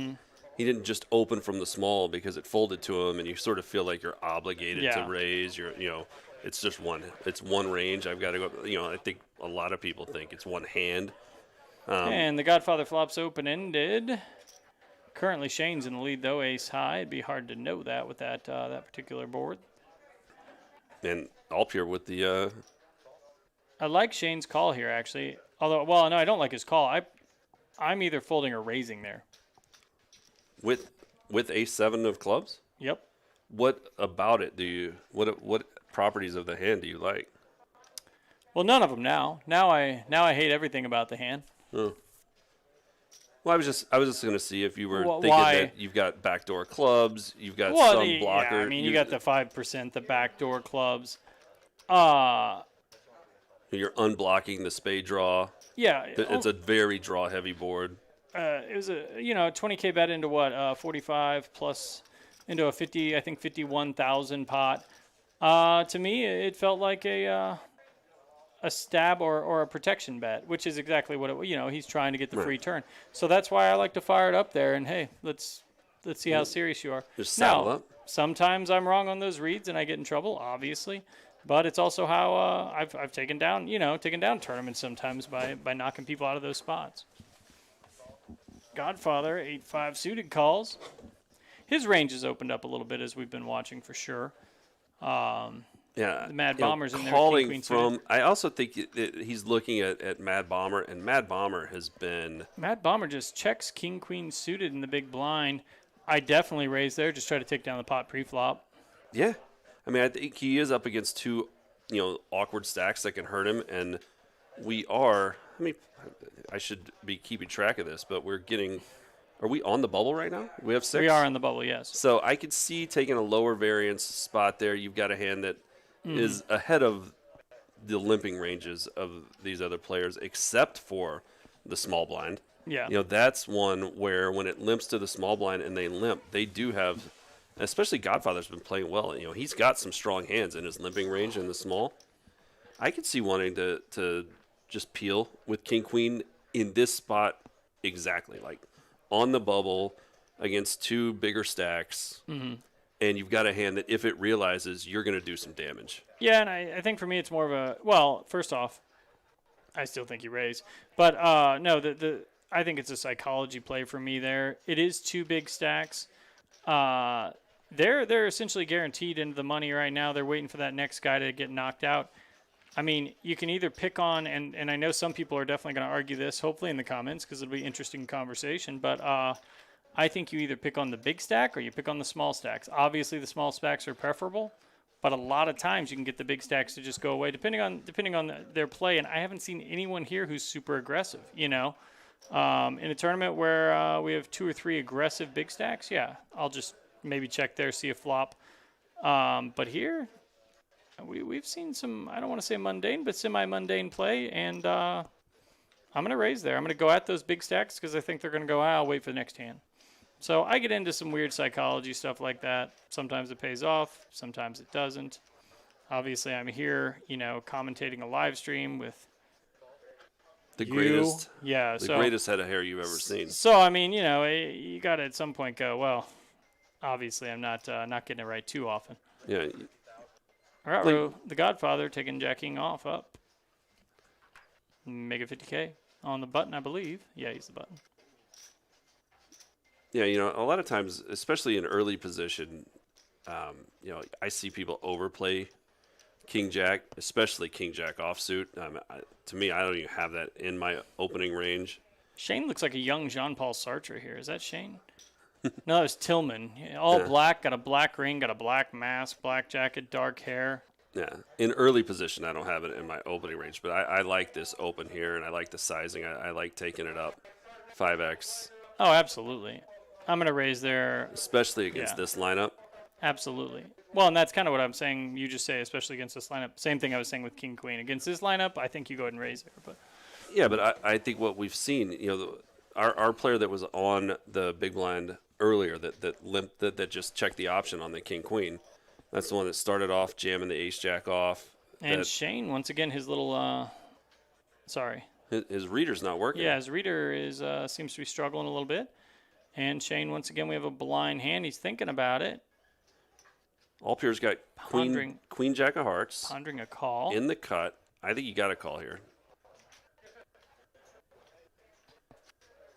I tell you, though, if this is a... I don't like that we're out of position and quite a lot we're going to be dominated. So I take that back. I think we've got to... I don't think we want to go... 3 ways with Queen Jack on the bubble. If we were in the accumulation phase of the tournament earlier, absolutely. But right now, I don't think we want to take one here because we just end up putting ourselves in a spot like this. I think Shane 100% has an ace here. Yeah, and again, on this type of board, there's definite the top pair plus flush draw. I mean, he's our original opener. Yeah, and the Godfather's going to get out of the way. Yeah. Although no, it's only a 40K bet actually into a $300,000 pot. I actually don't mind the Godfather's call there because you're, if you hit that gutter ball, you're probably getting deep into the other big stack. He did turn a lot of equity. Shane's Now- starting to play this like he's got a set of aces. So now Shane only bets 50,000. The Godfather, if he's gonna call 40 there, he's got to call 50 here. I think Shane definitely either has a set of aces or he had the ace plus the flush draw. And I think he's getting a little too cute here. Like I don't think he's thinking about what hand he's targeting in that.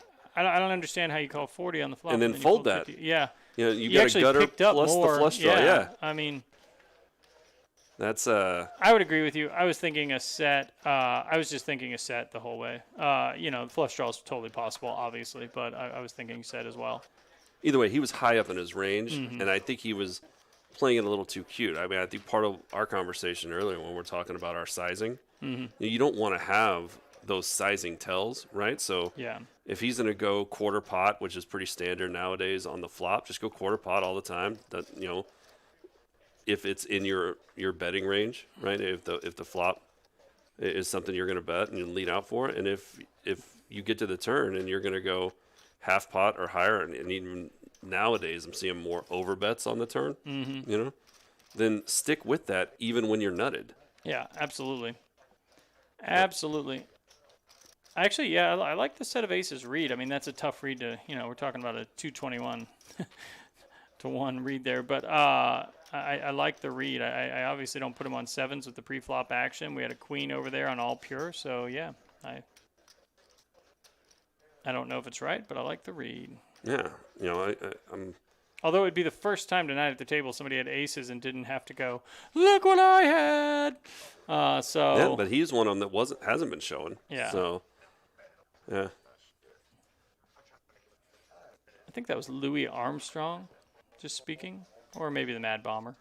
I don't know what that was, but it's definitely not your Chat Pro voice. Do you have a Chat Pro voice? I don't know what that means, and I thank you for not asking about my personal life.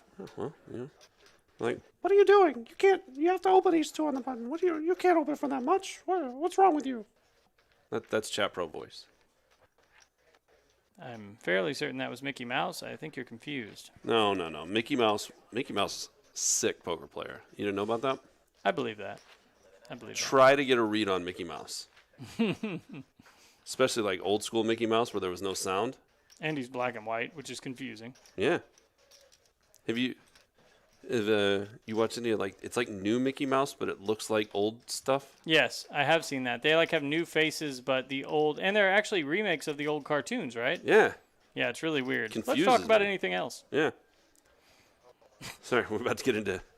Well, I was worried we were going to get into dad jokes. Now we're just getting into dad cartoons. Yeah, exactly. Yeah. You would not believe how many times in a week I say, Miska, Muska, Mickey Mouse. Hey, that's me. So, I bet you do the hot dog dance too. hot dog. Oh, I can do Goofy. I can rock Donald, obviously. I mean, it's a pretty easy one, but. Moving along. I like Pete. Mickey Mouse. Mickey Mouse. Gosh. My daughter walks around my Gosh. house constantly going, gosh. I do like Goofy also. Yeah, That's why I hang out with you. makes sense. I have an ace-9 off here. Clear fold. Good. And we come back around. So we had hijack open, ace-10. Pretty standard button, king-queen off call. I like Yeah. everything so far. Pretty, yeah, absolutely. And I think Mad Bomber is going to find himself in some tough spots here. Mm-hmm. As the opener, I like to check here. That board doesn't hit his range. Now here, I might take a stab and try to steal. There we go. Yeah, absolutely. And he's got to let it go. Yeah. Absolutely. Yep. Mad Bomber says, I'm going to go after that pot like I'm in Oklahoma City. Ooh. Was it too soon? I don't know. I mean, I don't want to even look at you right now. He is not looking at me. Yeah. And if Anthony Jeselnik's watching, he might have gotten a chuckle. The rest of the world said, what the f... I do like Anthony Jeselnik. We were just talking about him yesterday. Um, But I won't be saying it. If blinds are up, 6K, 12K, 12K. I have a lot of several Anthony Jeselnik stories actually. Yeah. Are you going to tell me about another celebrity you're going to text that's never going to write back? Godfather, ace. Look at this. If you have the aces, you're required to show. So Take it down. no set of aces last time because at this table you're required to show aces. Now, I didn't see the raise. I saw him flip out some chips. I think he may have min raised. Yeah, I think it just folded. I'm sorry. I said that wrong. I think it just folded around to him in the big blind is what I was trying to say, but instead my brain saw 6 and 12, and I'm an idiot. Yeah, so, I mean, that's the one ace show I could kind of understand right now because that's just a frustration. Come on. Yeah. He's not really giving up anything about the way he played the hand. I That's for sure. love Jason giving you a little tap, letting you know nice hand with that one. With your OKC reference. Tap. Wow. And No, Jeselnik, years ago at a place called the Trainwreck in St. Charles, Missouri, which is a suburb of St. Louis. I got good and hammered with Jeselnik. He'd done a set. He was an opener for somebody else. And we had a really long conversation, and it's kind of a proud moment in my life. we have got some non-standard stuff going on here. Yeah, this is actually an interesting hand. I'm going to shut up. Get out of here with this 9-2. Gonna take it down. 9-2, double down, baby. Godfather's good as gold. No, but anyway, so Jeselnik, it's a moment of pride for me because you know me, I have kind of a weird sense of humor. And at the end of the night, actually, my wife and I are leaving. She's basically trying to drag me from the bar. And I said, all right, man, whatever. Shook his hand, and he said, I'm just going to tell you right now, you fucking belong in prison. And I said, that's greatest compliment ever coming from Anthony Jeselnik. From another person, you might go, what the hell's that mean? Anthony Jeselnik? It's like, did I just out sick bastard Anthony Jeselnik? Yeah. Speaking of hard to do. sick bastards and bad commentators, right? The two of us Mike Young? just totally glossed over the bubble bursting. No, I saw it. But let's talk about VPIP. Very important stat. Most important stat and most heads-up displays online, I can tell you that. Yeah. It's when you voluntarily put it in play. That includes the calls, raises, blah, blah, blah. Anytime you're putting money in the pot, it counts, and it's important to note the VPIP of certain players. 5-handed here, I expect some pretty, Bubble's over. There's no real pay jump until we get to third place. Yeah, 5-handed. I think my VPIP usually goes to about 100. 100%. Yeah, roughly. Yeah, we heard you earlier with the 4-5. Jason Lopez wants to know any updates on the Dallas location. Jason Lopez. Yeah, I actually spoke to Victor today. He was here at the club in Austin. I think he took off, headed to Dallas. And I asked, hey, when's it going to open up, man? Do you any updates? And he said never. So never is currently the answer.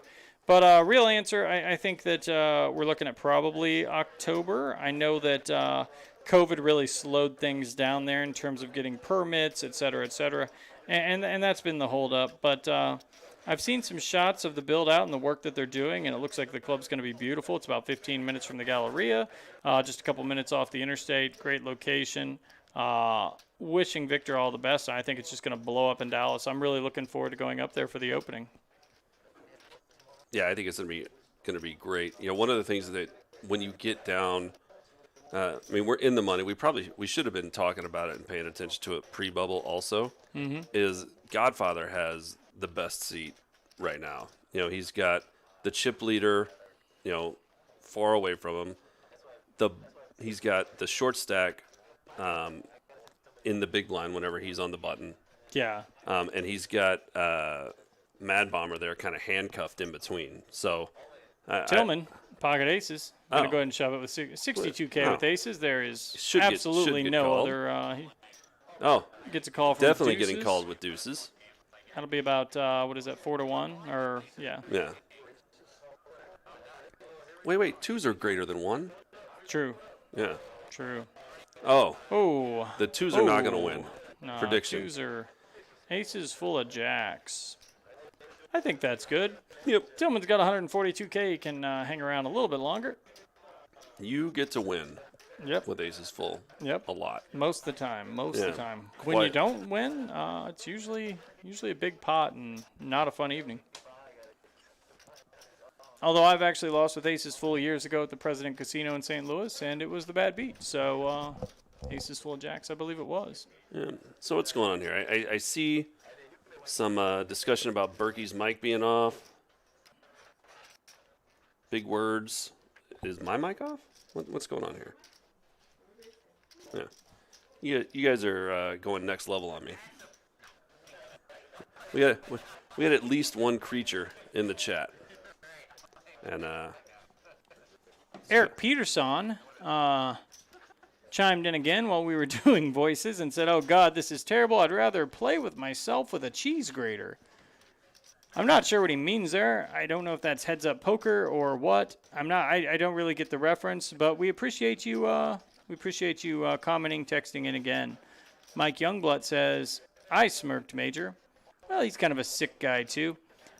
you were way in the past. I'm living in the now. You live wherever you want. Berkey's mic is off. Can someone tell Berkey his mic is off? I already know the reference now. It's to a stream from before. Yeah.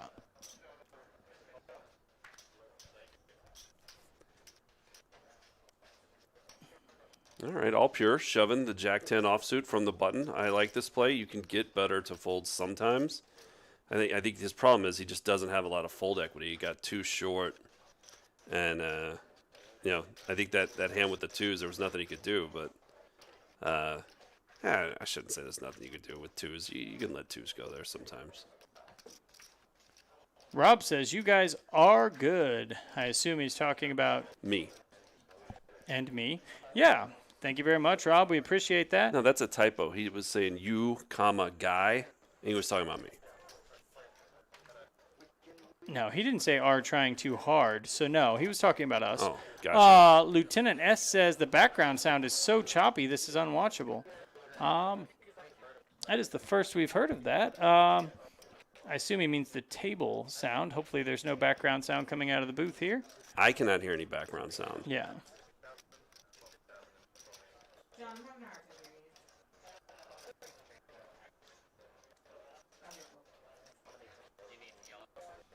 hearing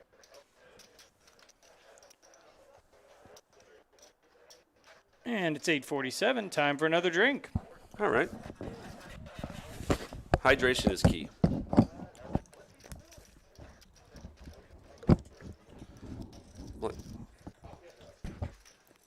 There we go. One of the things that everyone should appreciate about Mike Major is his agility.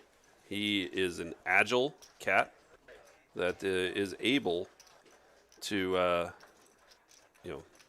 change direction quickly. Not today, but other days I've heard it's true. Apparently was at one point a quality golfer. I've heard reports otherwise. So here we go. We got our VPIP percentages here. Tillman on the short stack. He's going to be putting some money in soon, so that number's going to go up a little bit, but he's going to have to hit to be able to stick around.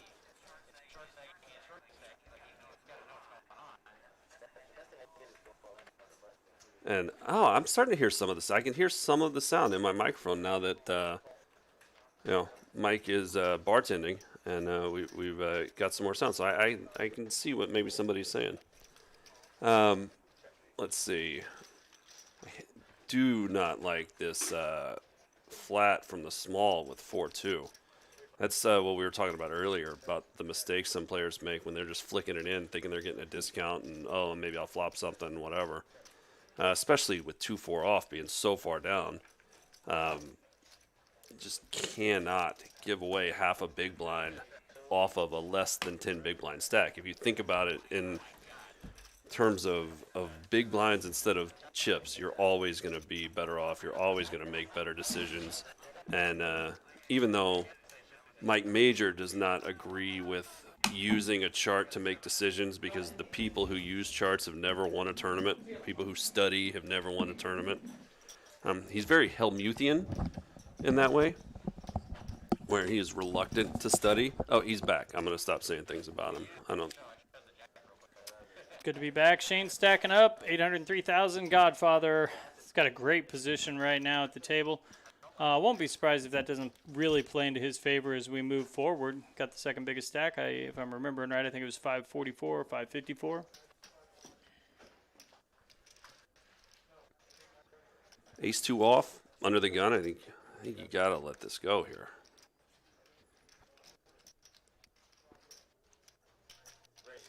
I do not like this open. I know we're five-handed. I know, a lot of people make, well, it worked out. I saw the Godfather sort of turn over his hand, but it didn't hit the graphic, so I don't know what he had. But, even if that play works out, it's still not what you want to see. A lot of people think, we're five-handed. That means my range gets wider, and that's just a fallacy. It's not true. What happens is you are in position more often. You get to play hands from positions where you have a wider range. So you're in the cutoff twice as much as opposed to a full ring game. You're on the button twice as much as in a full ring game. So you're going to play more hands. But when you're under the gun or in the small blind, you still need to be playing that same strong range. Otherwise, you're just going to get beat to death. It's a rare occasion where I don't really disagree with anything Jason just said. I'm not sure what's happening right now. Wow. Yeah, Tequila makes her clothes fall off, and it makes you agreeable. I like it. Apparently. Uh-oh, the Godfather flops a set. What? See, people have been calling with sevens earlier. They'd have had sets. Yeah. I mean, sevens. This proves it 100%. They would not make slot machines with sevens on them if you weren't always going to get three of them. That's science. 35,000 into a 122K pot? What do you think of that bet, Jason? Quarter pot, pretty standard. Yeah, and like I was saying earlier, I like it when you've got your nutted or stronger hands as well as when you've got nothing. I mean, I could see a check there, but a queen 2-7 board when you've got three of the sevens, I mean, what are you hoping is going to hit? You know what I mean? You've got to be targeting a queen. So they're probably not going to lead out anyway. If you're going to check on that board, check's probably okay. There's not a lot to be afraid of. Well, that's kind of what I was thinking. I think checking there under the gun.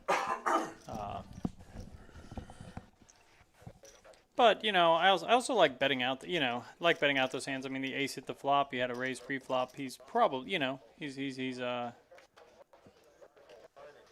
hoping and maybe even partially expecting someone has an ace there. And, hey, you're four-handed, so if they've got an ace, you might get paid off your whole stack. Oh, Tillman rolls over showing queens. up with hands. Yeah, he's got aces a few hands ago. Rolls over queens here, four-handed. Here. Wow. Look at that flop. Wow. Jack 9 flops a straight. Tillman flops a set. And, cannot boat up.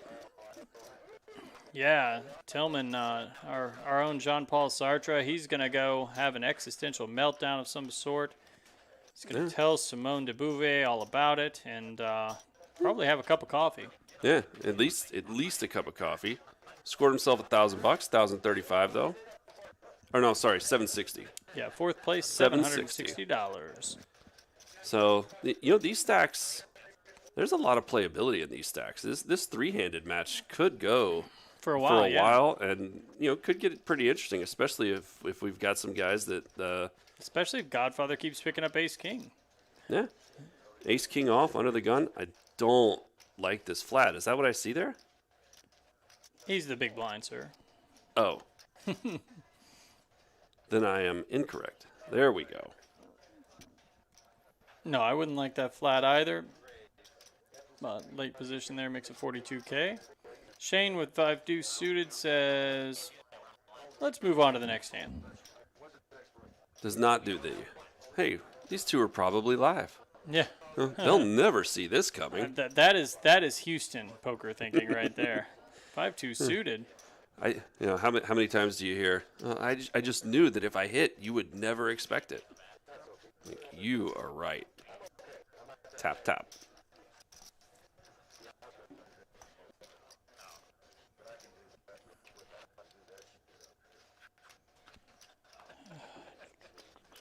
I appreciate Mike taking responsibility for poisoning the chat for a second. We are going to forgive him because he's amazing, and we're going to move on. We're going to say that Poker's fun. We're going to talk about poker.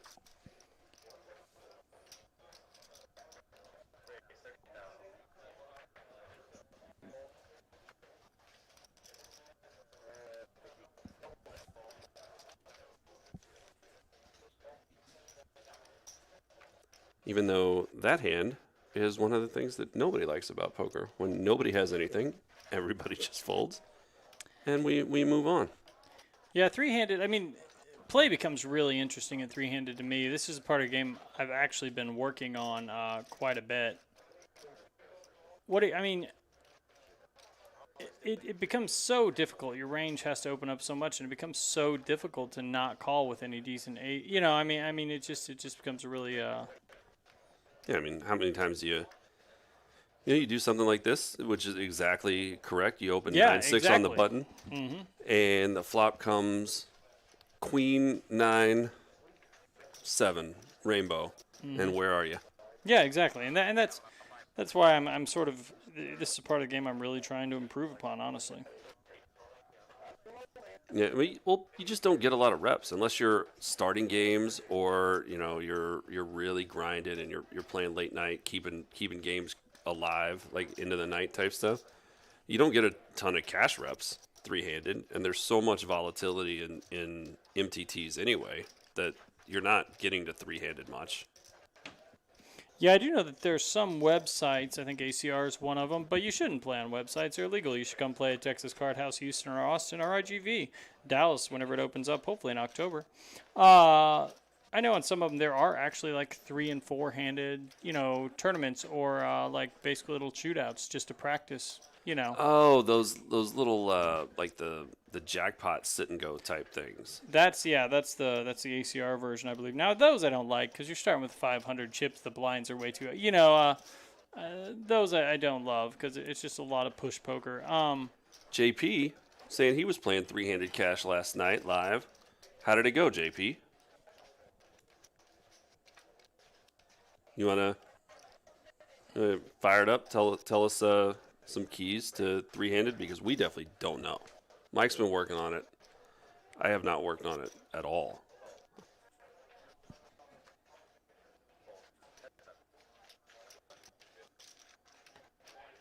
We also get a shout out for John Shack as the GOAT of three-handed sit and goes. I'm uncomfortable with the use of the term GOAT. Not a big fan of it myself. We got a gut shot now here on the turn with the Queen Jack. I want to finish Top that pair doesn't aces. involve Tom Brady. Tom Brady is the GOAT of everything, and so if we're going to bring GOAT into it, it needs to involve Tom Brady. Man, here we go. But you're right, we got a double gutter, actually. Yeah, double gutter. I just saw that, and not the river. He's looking for the Godfather's going to take down, pick up 84K. Going to be about 800,000 in the stack now. So, one of the things that I think all three players at the table should notice here is that they've all of them have healthy stacks that could, hurt one of the other stacks. So they've got a lot of playability. But this is the first time that there's really been a pay jump, right? You're playing a $150 tournament. $700 isn't nothing. So absolutely, it'll be curious to see how some of these players react to it, plus adding the three-handed dynamic to it. Yeah, for sure. And those pay jumps certainly make a difference. I mean, psychologically, you definitely see games change whenever you start to see really significant jumps. So. Yeah, and JMC Stone has a great comment there. Quick recognition of equity helps. That's absolutely true. One of the things that you see a lot of cash players, especially in Houston, make the mistake of is thinking that they've got pot odds, so they're calling with a very wide range once they get down to it, and they don't think that, even if I've got pocket aces and I'm going 5 ways, I've got 55% equity against the enemy unit, and so if you don't have pocket aces, how much equity do you think you got, right? So it's not a thing where, I'm just going to flick this 20 in because there are 4 other callers. It should actually help you tighten up a little bit, unless you're just feeling gambly. There's nothing wrong with feeling gambly. No, nothing wrong with it at all. I hope players I play with feel gambly on a regular basis. Godfather pushing a little bit there in position. Love it. But no, I actually agree with you, and I think it's one of the biggest, one of the most common mistakes made in poker, and especially late in tournaments. Yeah. Although I feel like you were talking more about cash games. I was there. talking I about might be cash, but mistaken, but I think late in tournaments you see that a lot of times. Yeah, and what I was going to apply to the tournament, thank you for, leading me to finish this thought. That's what I do. I appreciate your leadership on this subject, is that JMC's statement is absolutely right. Three-handed, there's your stronger hands, like in this case, ace queen suited on the button, has a ton of equity against the enemy unit. I mean, we got pocket eights here in the big blind. This will be interesting. I think versus the chip leader, I think I might raise fold. I don't think I would shove there. Wow. Pocket eights, ace queen suited. Yeah, we do see. Yeah, this it's not all the way to puntish, but this is definitely. I want to be relieved of any decision post flop. Any hand that calls you your best case scenario Is is this a coin one. flip. This Yeah. is your best case scenario right here, and this is not a great spot to be in for your tournament life. No, and night. I mean, I know you're dead to an 8, but Night, Still. night. hit these showers with your 8s. I mean, I don't want to celebrate somebody losing. I'm not celebrating it. I'm just saying it's pretty predictable. Yeah. You're flipping a coin for $700 there. Yeah, and like I say, flipping a coin in the best case scenario. Oftentimes you get called there. You are 100% dominated. So Yeah, I mean, the chip leader, too. Like, the chip leader's not folding 9s there. yeah, no shot. So. Well, nonetheless, still a great tournament. Takes great third run. place, great run, goes super deep. We saw him make some, I would say, unusual plays, but actually, I thought he played well. I just think he got definitely a little over aggressive there with the 8s at the end. Yeah. And some of that thinking is, hey, I got it in good, which, Yeah, and you'll hear that a lot. You will hear that a lot. Well, I got it in with the best hand. What more can I do? Well, yeah, if people started thinking more of, I got it in with a ton of equity, right? Versus I got it in marginally good. yeah, absolutely. And that's the whole difference. So that's where, with those 8s, I would have either flatted and taken a flop, which I don't like, or sort of min 3-bet, and if they come over, we just let it go. Yeah. I hate when this happens, but I'm pretty much right on board with you there. I really hate when that happens.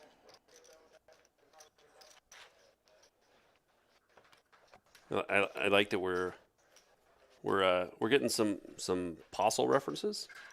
Yeah. Well, yeah, Postle's in the booth with me tonight. If you're I don't a know West, I don't if know you're- who Colin McCready is. I don't know if he's making that reference or not. Colin McCready, that sounds very familiar. But yeah, if you're a Mike Postle fan or a Wes Cutshaw fan, check out the Mike Postle episode sometime. That is Jason Burt's in the booth with me tonight. Getting crushed. Getting crushed and Playing silly hands like aces. getting crushed, and Wes, of course, took the opportunity to poke a little fun at him due to his similarities with Mike Postle. I'll just leave it at that. Check out the video. You'll enjoy it. It's actually one of Wes's funner attempts. Yeah, they were basically just encouraging me to exercise by saying I look like him. Is that what y'all are getting at? No, you look great. I mean, JP, I'm assuming that he's watching this stream. But we got a question from Mason Keith here for the big man on campus, Mr. Mike Major. You ready? I know the answer to this, but or at least I think I do. Go ahead. Any plans for TCH to install shuffle machines? No, I don't. It's not something we're looking into at this time. It's something we have talked about, on multiple occasions. We're on an hourly rate. It doesn't really benefit us much to do that. But honestly, more so TCH Houston, we're looking at, hopefully putting in an RFID table in the future because it's something our players are asking about a lot. We're looking at upgrading our tables. We already have awesome Gary Platt chairs, so we'll leave those alone. But yeah, we're looking for other upgrades at the moment that honestly I just think are more important to the room long run or long term. So, Yeah, they're so no, surprisingly not expensive. right away. What's that? The chair? Shufflers. Oh, shufflers. Yeah, shufflers. At least Shufflers I are- was surprised the first time I looked up how much they cost. Patent on them. You can only be bought or rented from one company. Look at the super producer coming through with patent law. Patent law, yeah. No, Shuffle, what is She it? brings Shuffle it Tech and every Shuffle day. Master are the only two that really make them. You do, as she said, you actually pay an upfront cost that's pretty darn sizable, and then you're paying basically like a monthly rent for them to do maintenance because no one else can do maintenance on them. They're extremely costly for a room, and especially for you got to consider in a casino. There's a lot of ancillary value to that sort of thing. A, they're taking rake, so getting out more hands is extremely valuable. But B, wives are bringing in their husbands who might be playing table games or slot machines. Vice versa, husbands are bringing in their wives, et cetera, et cetera. There's a lot more going on in a casino. There's a lot more value to those sorts of upgrades. Whereas we just focus on poker, and I think at the end of the day, my players in Houston would definitely approve of better tables and hopefully an RFID table in the not too distant future over throwing in shufflers right away. Are you seeing any? Obviously live poker's taken a hit thanks to COVID. Mm-hmm. Are you seeing any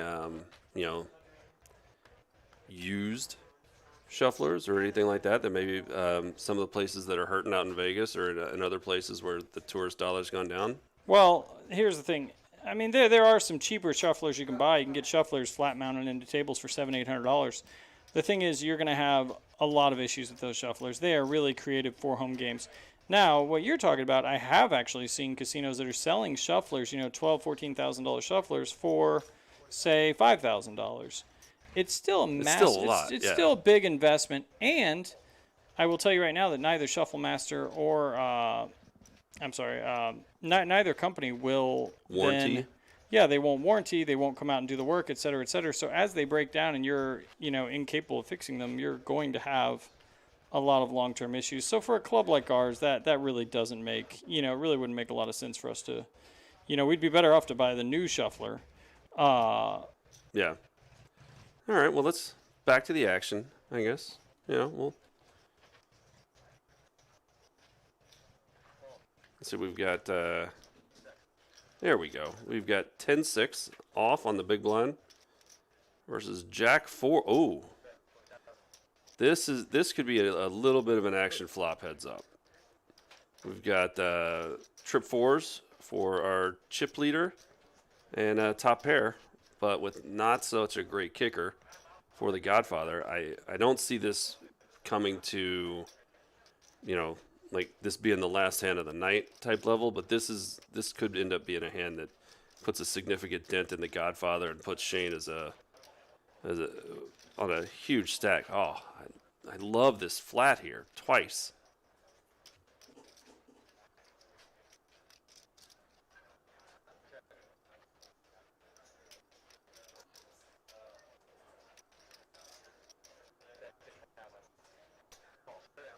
And now it could be a problem.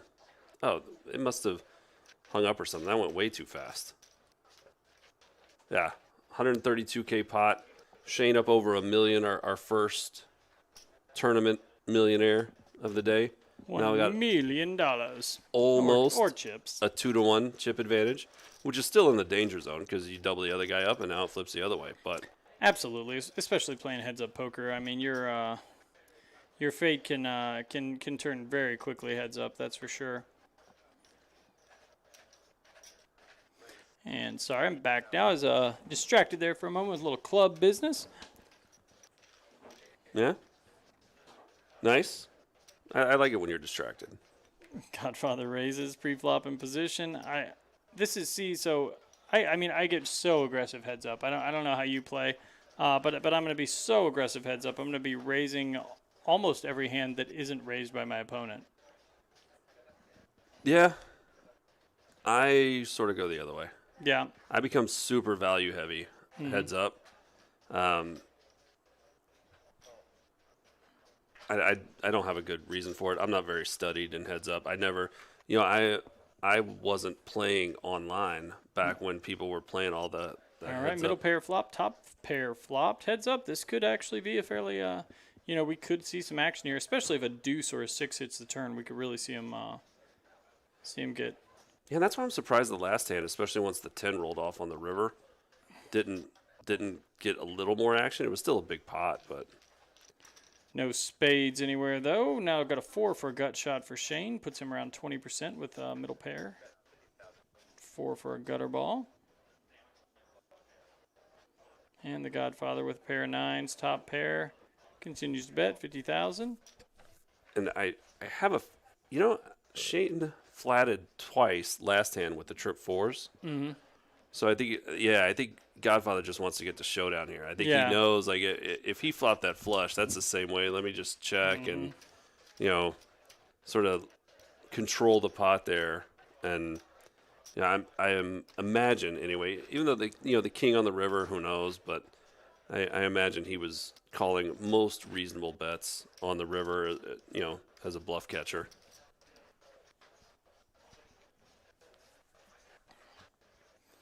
Yeah, I think that's 100% accurate. Let's see. Can't see either hand right now. All right, Jack 5 suited raises up to 40,000 on the button. I like it. Jack Deuce suited, 24K to call. He's going to get in there with him. This could be dangerous here for Shane because he probably thinks that his Jack's good if he hits it. Fortunately for him, they both flop. Flops a gutter ball. Yeah, he flops a gutter ball. The Godfather flops 5. I expect a pretty strong continuation here and take it down. Godfather has more aces in his range. Shane would have 3-bet with most of them. Absolutely. So, easy hand for Godfather. Absolutely. Years ago, you say that more aces in his range, he would have 3-bet pre-flop. Years ago, I got heads up at, a long time ago. I'm trying to think about how far back I'd have to go, honestly. Maybe 2014. But at Prairie Meadows Casino in Iowa, playing the HPT event there, took down that tournament. And I took it down with third pair. Called a guy all in with third pair, queens, on a ace, king, queen board, which he thought I was crazy. I had queen 6. But I'd been watching the guy, studying his play whenever we were 4-handed, 3-handed. He was raising every ace, every king the whole way. He doesn't raise, he represents. And I said, well, I might be wrong, but, I think I have to do it. This is a troublesome flop here, too. Absolutely, absolutely. Yeah, the Jack is deceptive for the 7 here, honestly. I mean, it makes me feel my hand's a lot stronger than it really is. 7 rolls off on the river, and this game's over. Yeah, 7 rolls off on the river, and this is over, absolutely. Yeah. What do you think, Shane's? Where are we going here? About 200? Ooh, 65. They're really valuing each other here. No, I mean, I like it. I like it. You should make sure. I actually like it a little bit bigger because there was, I think, like 170 in the pot, so I like going to like 90. 90. That's exactly the number I was thinking. That's the value play I make there. I just saw Shane reach for his stack, and I was thinking we were going 200. I thought we were going deep for a second. Yeah. But no, I actually like the. I like the play, but it's funny we both say 90,000. I feel like that was the perfect number there. Yeah, I mean, you can get shoved on by worse that thinks you're bluffing. You can definitely get called by worse. I feel like a 7 should call 90 there. And when we've got the chip lead here, it's nice to play the dramatic all-in pots, but we really want to take advantage of the blinds and antes coming around so often and on these little hands and go for thin value some places and just chip away and get Godfather. The goal here has to be pocket kings. Shane is running hot. Shane is running hot, yeah. Whoa, 20K to call. He lobs it in there with deuce 4 off. I think I'm letting deuce 4 off go here. Is that the way the action went? He raised and he just flicked it in? Oh, no. Okay, here we go. All right. Yeah, flop 5-5-9. The Godfather doesn't hit anything, doesn't pick up any draws. Pretty open and shut case there. Oh, but he did see the flop though. You know, He we did had, see we had the a little flop, lag yeah. there. Yeah, I would have just let the deuce 4 off go. Yeah, no. I saw that he called. Yeah. But I was unable to see what the flop was. But again, you know, the goal, I think, if you're the chip leader, isn't to get involved in huge pots unless you've got nutted hands or, you know, just really, yeah, nutted hands. But you want to chip away at the Godfather and get the Godfather into push fold type range. You know, it's costing them 32K every time the big blind comes to them. Yeah. So he's only got about 20 orbits left. Exactly. Guys, we're down to heads up. If you've enjoyed the stream so far, we got 343 watching right now. If you've enjoyed the stream, please smash that like button. We'd love to get to, let's see, we're at 40. Let's see if we could get to 80 before these two wind it up. We got two gentlemen here playing for $4,485. Split between the two of them, 27.60 going to first, 17 and a quarter to second. If you don't like smashing the like button, Just you tap. you can feel free to smush it. You can smush it. You can smush it. You don't Yeah. have to smash. You can tap that hand. Oh, I love seeing 6 likes already. You the people love you.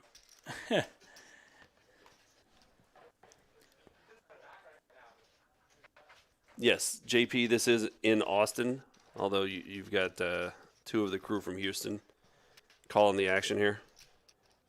Got 2 monsters waiting to happen here. 8-4 off versus 8-2 off. Mike Youngblood says, how many likes can we get for a Jason Birch Mohawk? Or how many likes do we need for a Jason Birch Mohawk? I'll tell you what, if we get to 100 likes, I will send a picture of Jason Birch with a Mohawk to Mike Youngblood's phone, and Mike can post it out there for everyone. But yeah, 100 likes, Mike Youngblood. We will send you a picture of Jason Birch with a Mohawk. I promise you that. 100% promise. I should never agree to your bets. You always win. You're like the Timex, but you're like a Seiko. Thank you. Thank Yeah. you. I'm confused. I'm flattered. I I've think always been Seikos told are I'm a worse citizen, watches. but I'm self-winding, that's for sure. Jamin Burton of The Walking Dead. I always say it wrong. Jamin Burton of The Drawing Dead, my buddy from St. Louis. I think one of the best produced vlogs out there. Check him out on YouTube. The Drawing Dead, Jamin Burton. Some of the funnest vlogs you'll ever watch. He puts a lot of effort into the production value. He almost has like this comic book feel to it. And he's hilarious anyway. But he blows me a kiss, and I appreciate that. Right back at you, big guy. Yeah, I think he was supposed to hire me for like a 6-figure job where I do nothing. I think that was something he agreed to a few streams back. Might have been on one of Berkey's streams. I don't remember. But I'm still, waiting out by the mailbox. I'm waiting for that check to start coming in because I've definitely been doing nothing. Yeah, Jamin, as far as I know, can't do that. No. Oh, got a question. My whole story. Lambo Jason is, if I had a Lambo, I wouldn't be concerned about the TCH website. But this Jason, who does have a Lambo, at least in their name, wants to know about updates to the TCH website. Well, I got to tell you, he just retracted that message. Maybe you offended him. I haven't seen the thumbs down come in yet, but that message was retracted instantly. Updates to the TCH website. I'm not exactly sure what he's talking about. Maybe he's asking about Dallas updates, on do the you have a website concerning website? Dallas. Yes, TexasCardHouse.com. We do have a website, yes, sir. I'm fairly certain Jason Birch knows that we have a website, but You get a bad read on me. Shane checks there. I'm actually, at some point in position, I'm going to make a bet, but he's going to take it down one way or the other. King High Good, VPIP 52 or 5042, heads up. Yep. Mm-hmm. Okay. I think that's the correct answer. Heads up. What's your VPIP? Yes. Yeah, exactly.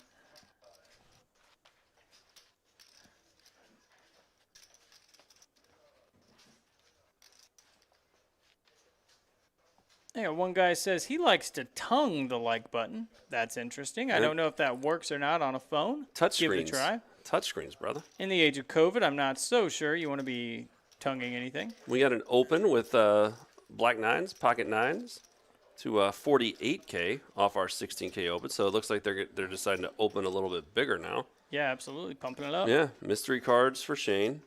10-3 suited. He calls. He's looking to end the Godfather here. So that would make this part 3. That 2 overcards. Oh, I do not like that I don't like the check. Very surprised by that check. And here's why I don't like that check. He just turned 2 pair.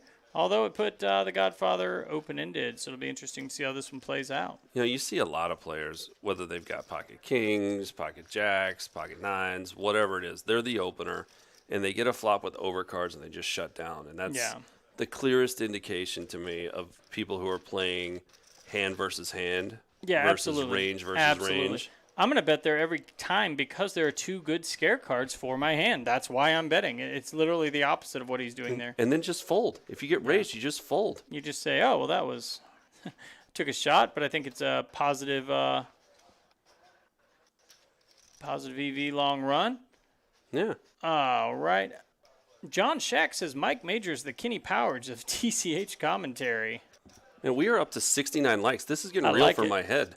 Wow. This Your head is in trouble.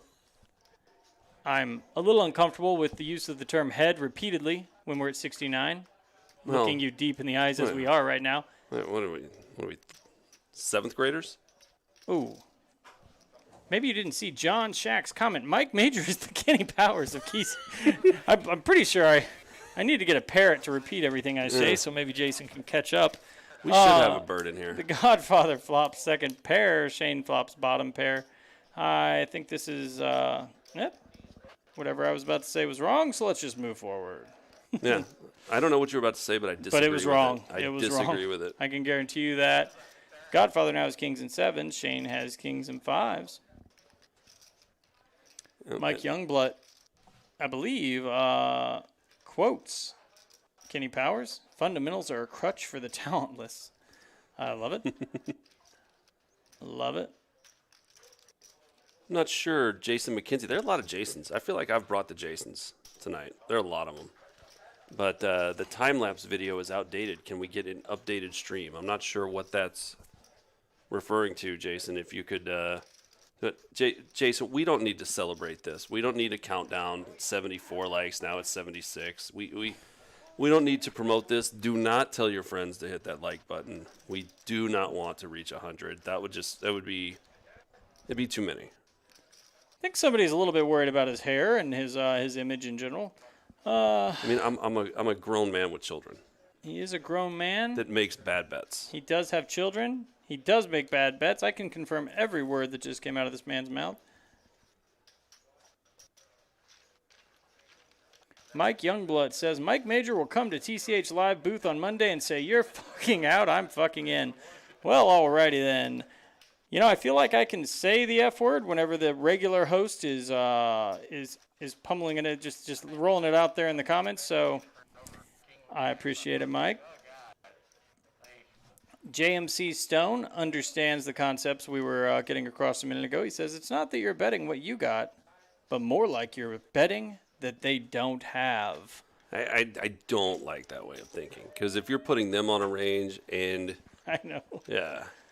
I mean, I think that's where you see people get themselves in trouble. You know, they you know, for example, let's say that they've got makes you very exploitable. Yeah. Is what they've got pocket 7s and the flop comes 4, 5, 6, right? And they were the original opener, and they, you know, you can lead out on that board if you want, but as the opener, you know, you could split there just because you've got the overs.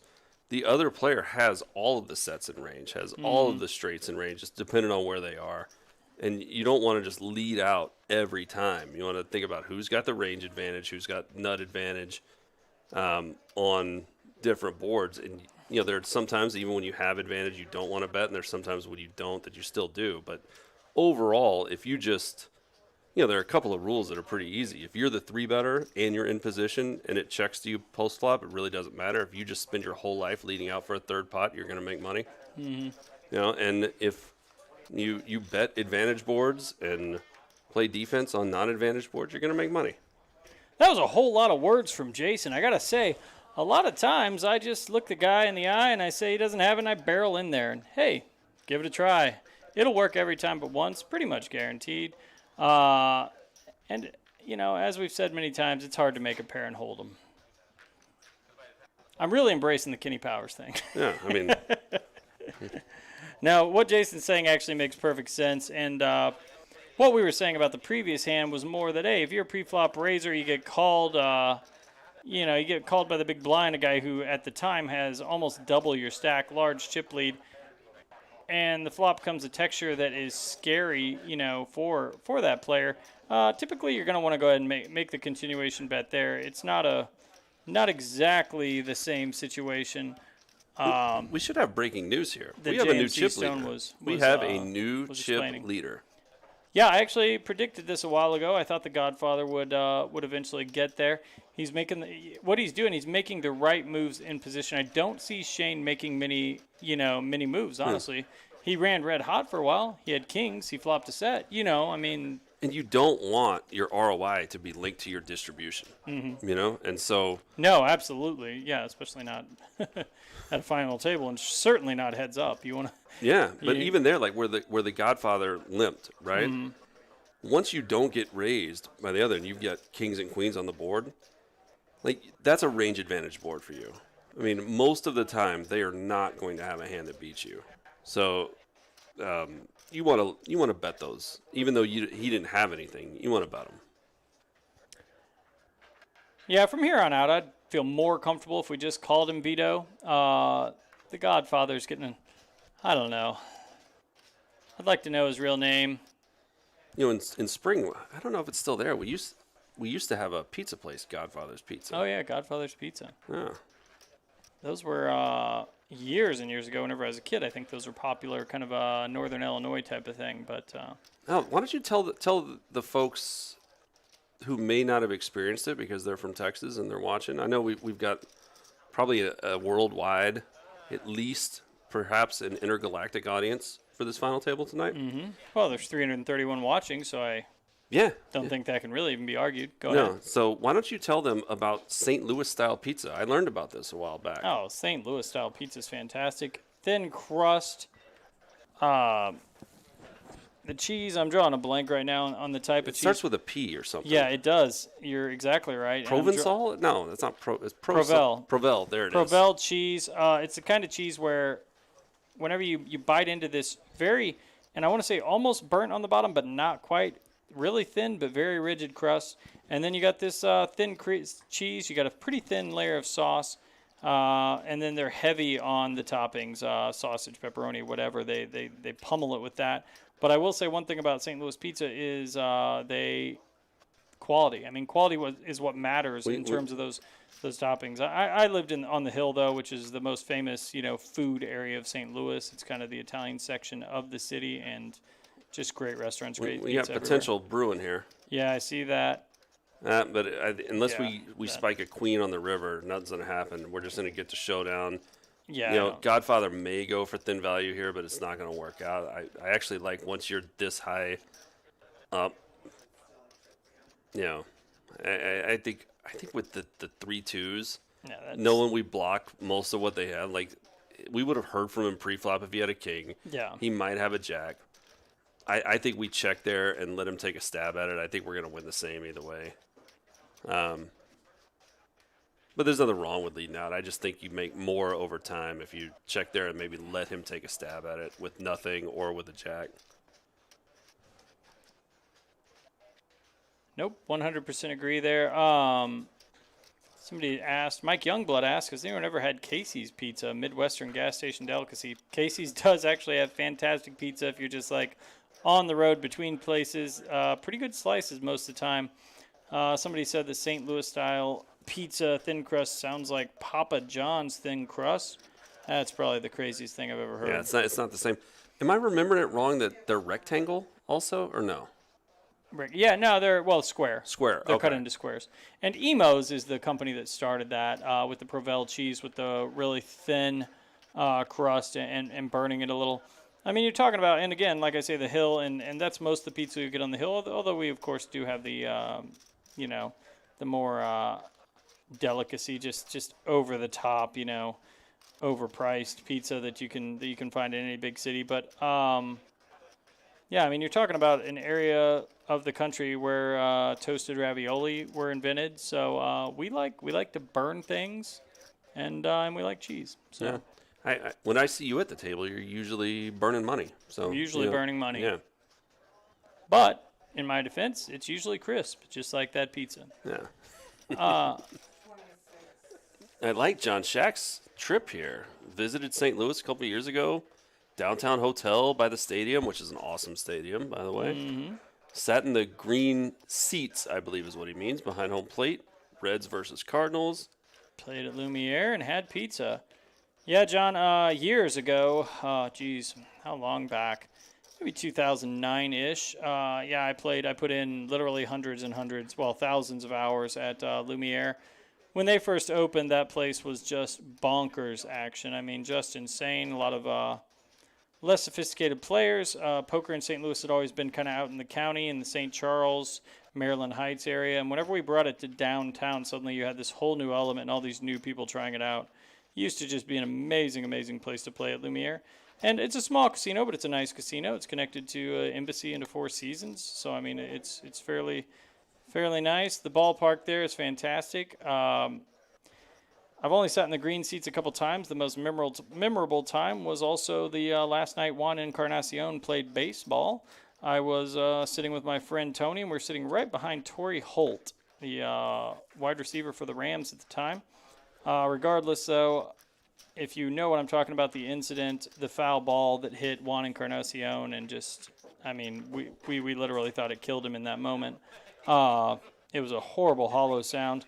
But the thing I remember most, Torrey Holt's little kid had these French fry-like things that were handed out in the green seats for us to wave behind home plate. He was waving them all over, driving me crazy because I'm down there close to the field, and all I see is this freaking French fry waving in front of me.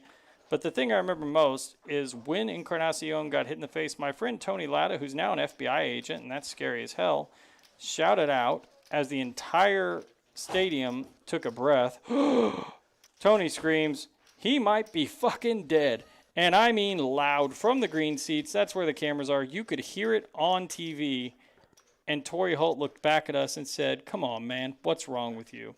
So that was a fun moment. That is the right response. It is the right response. I literally sat. I think I was the only person in the green seats. I sat down and just tried to hide. Look at this. We got a hand brewing here. We've got an open ender. We do have, yeah. We've got a flush draw that would be to the effective nuts. I mean, there's no suited ace that wasn't raising pre-flop. Yeah, exactly. And heads up here, frankly, you make that king high flush. Just go ahead and consider. No, it I know, nuts. but let's just be fundamentally sound. Yeah, Like, fundamentally. No, I know what you're saying. It is the The effective nuts Godfather. here. Look at the Godfather going for it here. Mm-hmm. Wow, I like this play here. He is abusing this player profile. Call 150,000. He absolutely is, and this is why I thought that he would take the lead back, and I, would have picked him to take down the tournament. Now I'm going to be really curious to see when check two if he follows through. He's got basically a pot-sized bet if you look at Shane's stack, right? Mm-hmm. So Shane should be calling with most showdown or equity-driven hands. Oh. I thought for sure he would. I thought he'd go for it. I thought a sizable bet, and I wouldn't push all in. I'm going to make a bet that is a scary, 225,000 into that 520 pot, 250,000 to where he goes, "Oh, damn it." He's trying to milk me. He's not even going after my whole stack. He's just trying to chop my leg. No, I like the shove. No. Well, you know what? I probably do shove, and here's why. Why I'm kind of changing my opinion. It's hard for me. I know that he has king 3 suited. I know he's on hearts. So it's easy for me to say I like that bet into that situation, obviously. But what difference does it make? You shove. You absolutely shove. We've got blockers. Yeah. You know? No, I think you're right. I think you absolutely shove there. And if they got us, they got us. I do sometimes get a little distracted by, frankly, just knowing their hands. If they were down, I could probably, sometimes. But yeah, you're right. This is my first time seeing it, and I'm sure I'm getting distracted by it too. But I still love, especially after he flats that turn, another 6 on the river does nothing. So you have to follow through. I think that's one of the rivers where it's a must shove.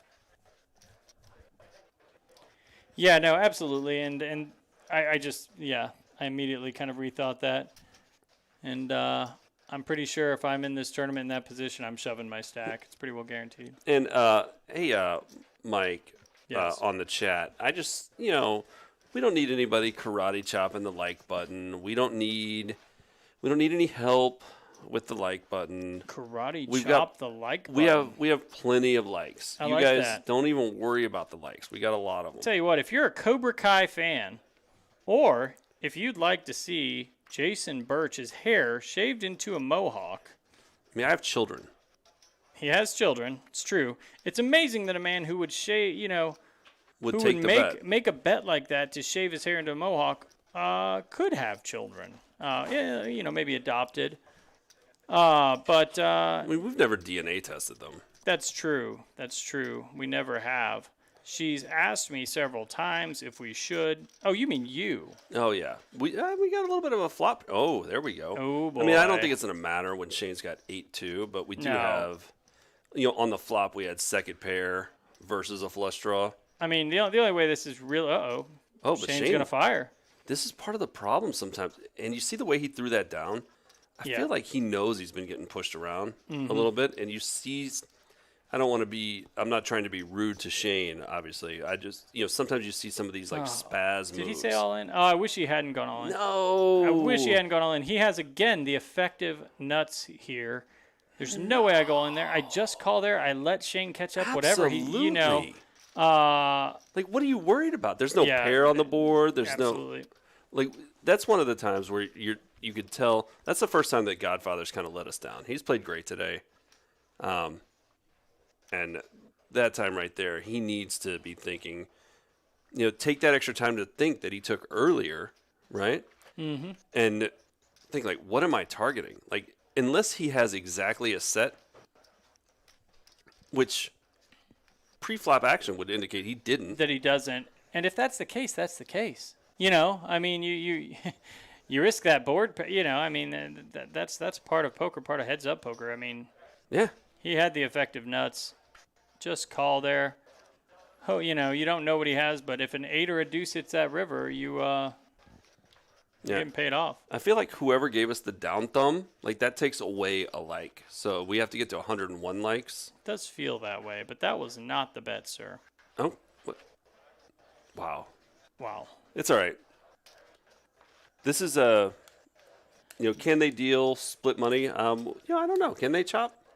They absolutely can chop, yes.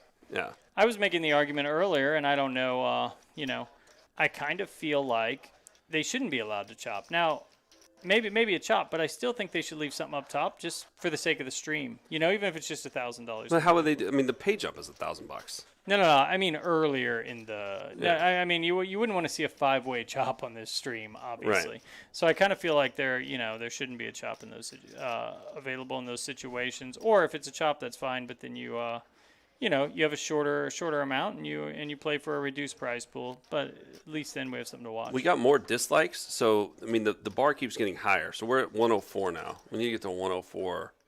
That really wasn't the bet. I'm not sure where you're coming from with that one. Oh, one of them just went away. That's weird. And he changed to a dislike, but then he changed it back. Thank you, sir or ma'am.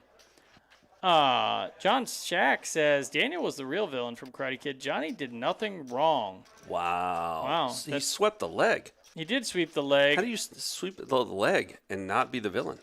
He seems a little morally bankrupt, and I think that is playing out now in Cobra Kai on Netflix, which is clearly was planned in 1981 or when I think that was 1981 when that movie was made. But yeah, I'm also wondering though, is Don Shack a How I Met Your Mother fan? Because Barney Stinson has some strong theories about this. I think it'd be worth your time to Google that, see what Barney was talking about. You might learn a lot about yourself, a lot about your future, a lot about your past. I have a question for you, Mike. Yes. Would you marry a woman who hasn't seen Karate Kid? Ooh, that is a... If you knew in advance. Let's say, I was about to say perhaps unwittingly. Yeah. Perhaps unwittingly. Yeah, we got not an action flop, but Yeah. a flop that could be troublesome. I mean, they're heads up. You got middle pair. That could be, that's there's a an big interesting one right card. there. Absolutely. Top pair. Now a gut shot with that middle pair. Pretty even stacks. Their The second pot's pair. already 520. They've each got a little bit over a pot size, but if either one of them shoves, the other one I feel like is pretty obligated to call. Well, yeah, Shane Obviously, has Shane's- 13 outs. He's not going anywhere. Well, yeah, no, I'm just saying that. Yeah. No, I'm not arguing. I'm saying, yeah, Shane has 13 outs. This is going to be, if there's an all-in, he's going to call, and here That's it what we is. got. There's a lot of drama right now in the LBC. Oh! That is the reaction that the collective had. And, I feel like it's also kind of a bad beat. We're at 89 likes. 89 likes. 11 more to go for Jason Birch. In the next 30 seconds before this is over? No. that's Jason not gonna Birch happen. Mohawk. We need 10 more likes. 10 more likes. Jason Birch Mohawk. We got, I'm No. not going to say necessarily one hand to play, but we definitely have It's the not gonna be a Godfather lot. pretty short. Yeah. I mean, it would be some treetop Jack Strauss type stuff for him to come back at this point. If you don't know that poker reference, Google it. You'll be smarter. 632. We're up to 94. We need 6 more, just 6 more. We're up to 97. We need 3 more, just 3 more. No. And Jason Birch. Oh, it went down. And Somebody Jason unliked. Birch will have a Mohawk. Somebody re-unliked us. I'm gonna throw this in. I said Mohawk. If we get to 100 likes, 4 more likes. Jason, do you accept this bet? Because you seem pretty confident. 4 more likes. You get a Mohawk and a mullet. I mean, I have enough hair. I could. I mean, I That don't know sounds how- like a call. Basically, I will just let you do what you want to my dome. Wow. Do what we want. Okay, not exactly. That's Jason, I need to hear the word call Call. or fold. Call. Call. And we're at 108. Oh, Jason damn. hadn't looked at the screen, was unaware that we'd already eclipsed the number. We're going to have a Mohawk mullet wearing man this walking is- around North Houston. I don't know if you've seen my physique lately. I don't do a lot of walking. Yeah, that's true. We will have a Mohawk mullet wearing man sitting at a poker table in North Houston. Listen, there's still Pictures plenty of are time to coming. change your mind. I know a lot of you did not like this stream. You're just doing this. So, oh yeah, look, a lot of minds changing. We're down to 107. How many entries were in this tournament? What did we say, 46? 45 or 46. 46 is correct, yeah. Yeah, it's not bad value. 150. No, not bad value Almost at all. almost 3K up top. 3K up top, 6K guaranteed. Yeah, $150. That's a great freeze out, actually. Yeah, and John Shack, absolutely correct. We were bagging on Shane a little bit. Now, granted, he did have to suck out to do it there at the end, but Yeah. he had a ton of equity, so it's not even really a suck out. There's Yeah, I mean, your heads up with middle pair and 13 outs. I mean, yeah, that's not. I don't even. You this- have to call. Yeah, maybe Speaking of technically suck a out, the number's out. going down. We were down to 104 a second ago, so I might Whoa, suck out of this deal. Whoa. You don't have a lot of cushion here. Not a lot of cushion. I think a lot of people don't like what you say. Oh, nut flush. Jinx. Game over. And we're at 107 likes. All right, well, That's a mullet. That's a mohawk. It's all going to happen. There will be pictures. I Stay appreciate- tuned for I that. appreciate you guys. It'll be a memorable first stream. And Probably yeah. last stream. I don't have a lot more mohawks to give. I've only Yeah. got one mohawk. How many mohawks can one man give? Yeah.